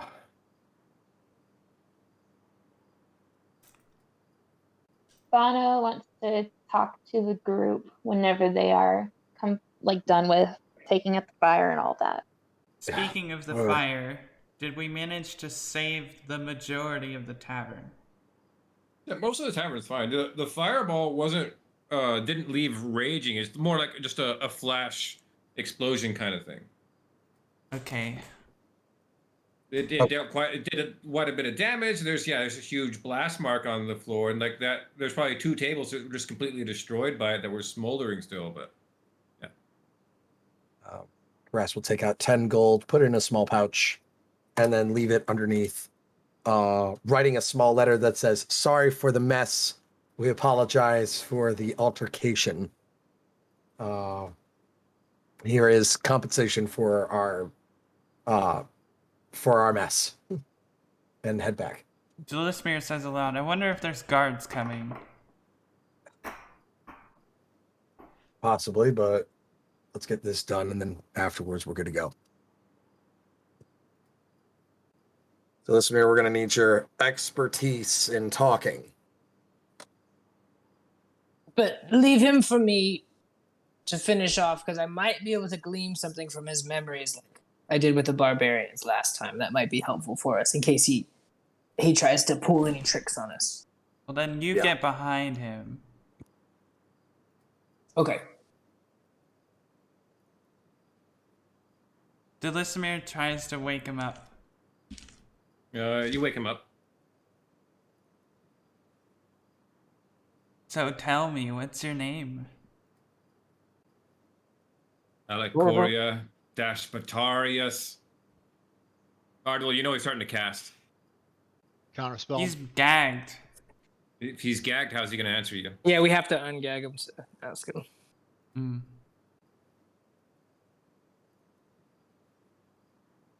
Okay.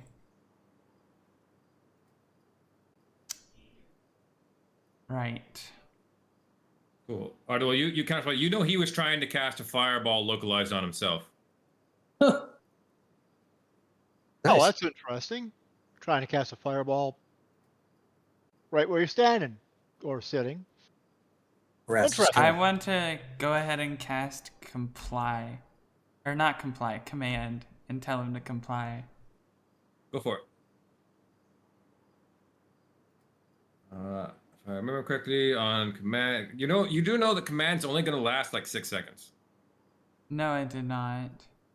Yeah, command doesn't actually last all that long. Yeah, you've known this before.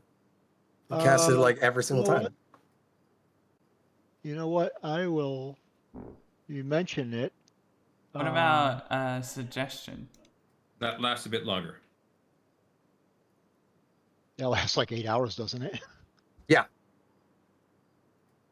Yeah, nice. Okay. Gonna roll his wisdom save. Gotta beat 14. 9.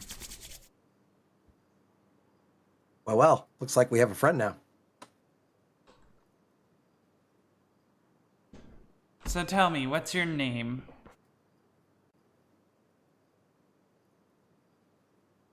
My name is Farfel.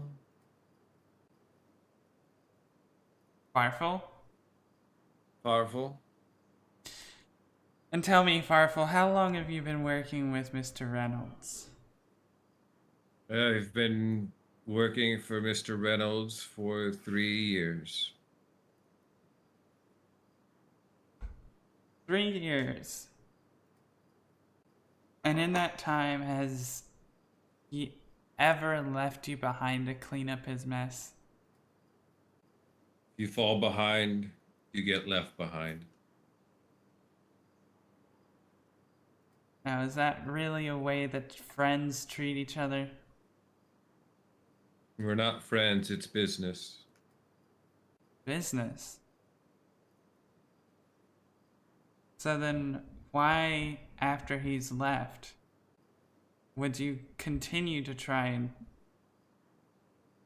work against us when it's clear we just want to talk? Because you're gonna kill me when you've got what you want from me. We could kill you. You will. You see, as you look at him under the suggestion to tell you the truth, he 100% believes you're going to kill him as soon as you're done. I mean, he's not wrong. Yeah, I mean, I can't lie to him because it would shatter things. Alright.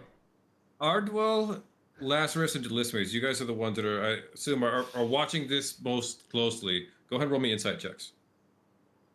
And since he's suggested, we'll call him with advantage because he obviously can't actively decept you. 18, 19. Pretty good. 18. Nice. 18. Yeah, Nice. all of you right there along that lines. This is a guy who's very much a professional about his job. Know the risks. Know what's going to happen if things go sour. You know, we're not all going to die on this hill for this one job. If we get caught, we get caught. That's just the way the business works.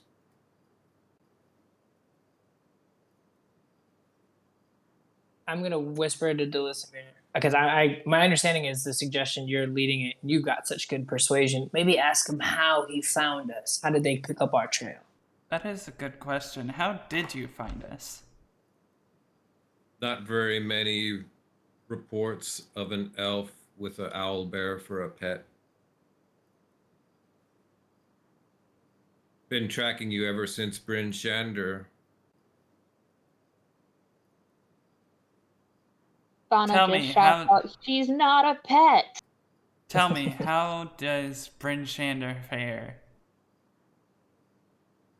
Bryn Shander still stands. Giants left quite in a hurry after you all escaped from there. Been chasing you across the plains ever since. The Giants have been? The Giants have, yeah. Mm. I see.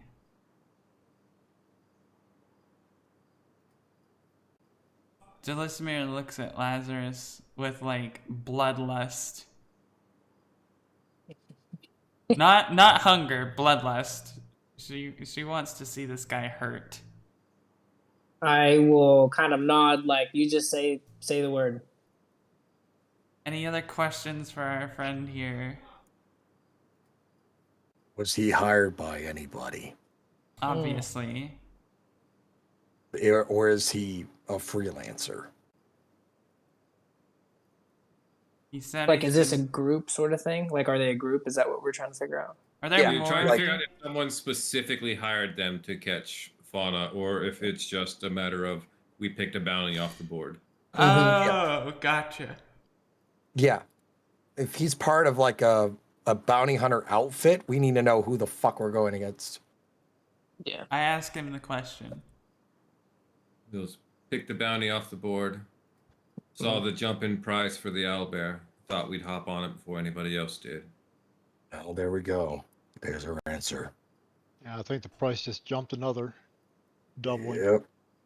Great. Maybe I should start learning a few more damaging spells. I think that'd be a good idea. Don't want to get you too soft, you know. Lazarus. Yes, do listen, Mia. Make him hurt. So since I'm standing behind him, I will lean forward, grab the back of his head, like his hair, and pull his head back and look at him and go, Cover his This is- mouth. this is not going to be pleasant. This is not going to be a nice experience for you. I really do pity you. With Delismere, there's a little bit of pleasure mixed in, and they seem to die happy with me. They always die screaming and horribly, and I will cover his mouth, and then I will devour every bit of psychic energy this guy has. How much do you want to make this hurt, Lazarus? I want it. I want him to hurt. He tried to take Fauna. He tried to take Nyla. They hurt all my friends. Yep, I want this to really badly hurt. Whereas Your jaw splits at its sides to unhinge like it normally does.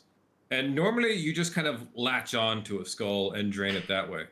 This time you latch onto it straight from the back, covering over the head, and you all hear bone crack as his skull cracks under the force of Lazarus's jaws.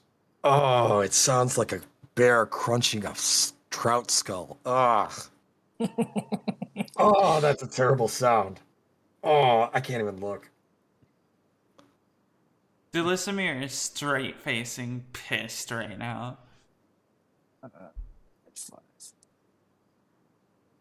Do I pick up any residual memories that will be useful to us in, I don't know, where these guys are based out of? Do they have a base? Is there anything important that comes up in his remaining memories as he dies? You're stuck with his strongest last memories, and unfortunately, the effect of Delismere's suggestion means you just get, you get what his mind was feeling during these last moments, and you see him picturing Delismere naked. Yo, let's go. That's accurate. I will let him kind of crumple to the ground and look at Delismere and go, he really fancied you. He really quite the flattering image of you as he went. So I'm glad we've got this good cop, bad cop thing going on, or bad cop, worse cop. I'm not quite sure what we are. Good guard, bad guard, or bad guard, worse guard. There is no good cop here, sir. There is no good cop here. No good Yeah, guards. it's bad cop, worse cop. Yeah. Yep. Is there any? Does he have any notes or anything of importance that we would find on him as he crumples and dies in front of us. Anything of note that we could? No, he's not No? carrying anything of note on himself. Okay.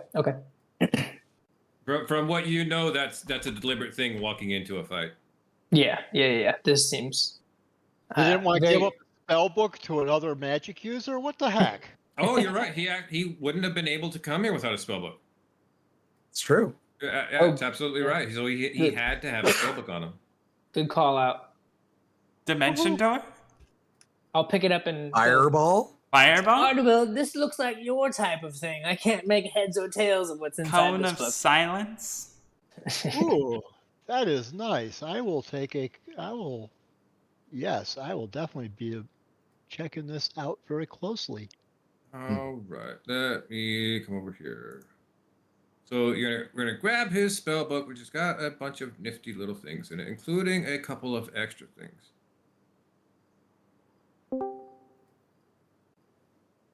Hey, Angie. Oh my god. Hi. We could have. We needed could've Tira. really We got our used asses you kicked. today. Did you? Okay.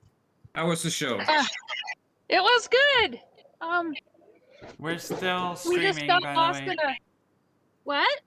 We're still streaming. Oh, hello. Sorry. Yeah, I didn't mean to interrupt. I came on muted. You're good. You did. You're Carry fine. on. Okay, we're just about done anyway. Just giving Artable his last couple of things. I've got one thing after you're done with that. Yeah.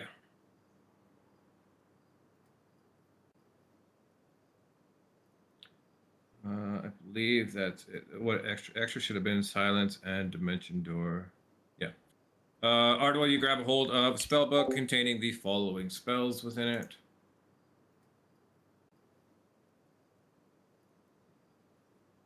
Yeah, when you look at his spell list and realize I kind of went easy.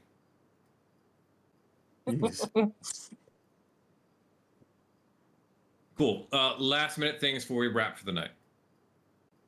I rolled stealth to see if Fauna and Nyla would be able to like make a run for it because she feels bad.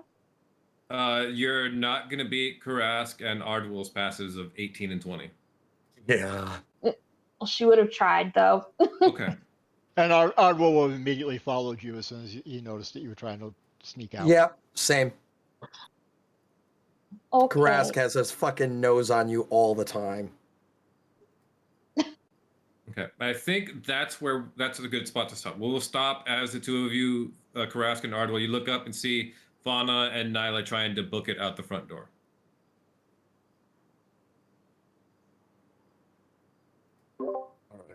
Alright, so we're gonna come back to this not next week, but the week after this. Yes. Possibly. I don't know. We'll see how long the flashback takes. I don't really think it's going to take the entire session, but you know, I've learned not to hard plan how long any event will take in D&D. So yeah, we will do the flashback, and when we end the flashback, we will come right back to this part. Alright, well.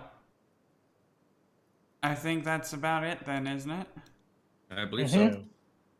Alright, well thanks everyone for watching, and I'll roll the outro. Bye. Bye, nerds. Bye. Bye, everyone. Bye.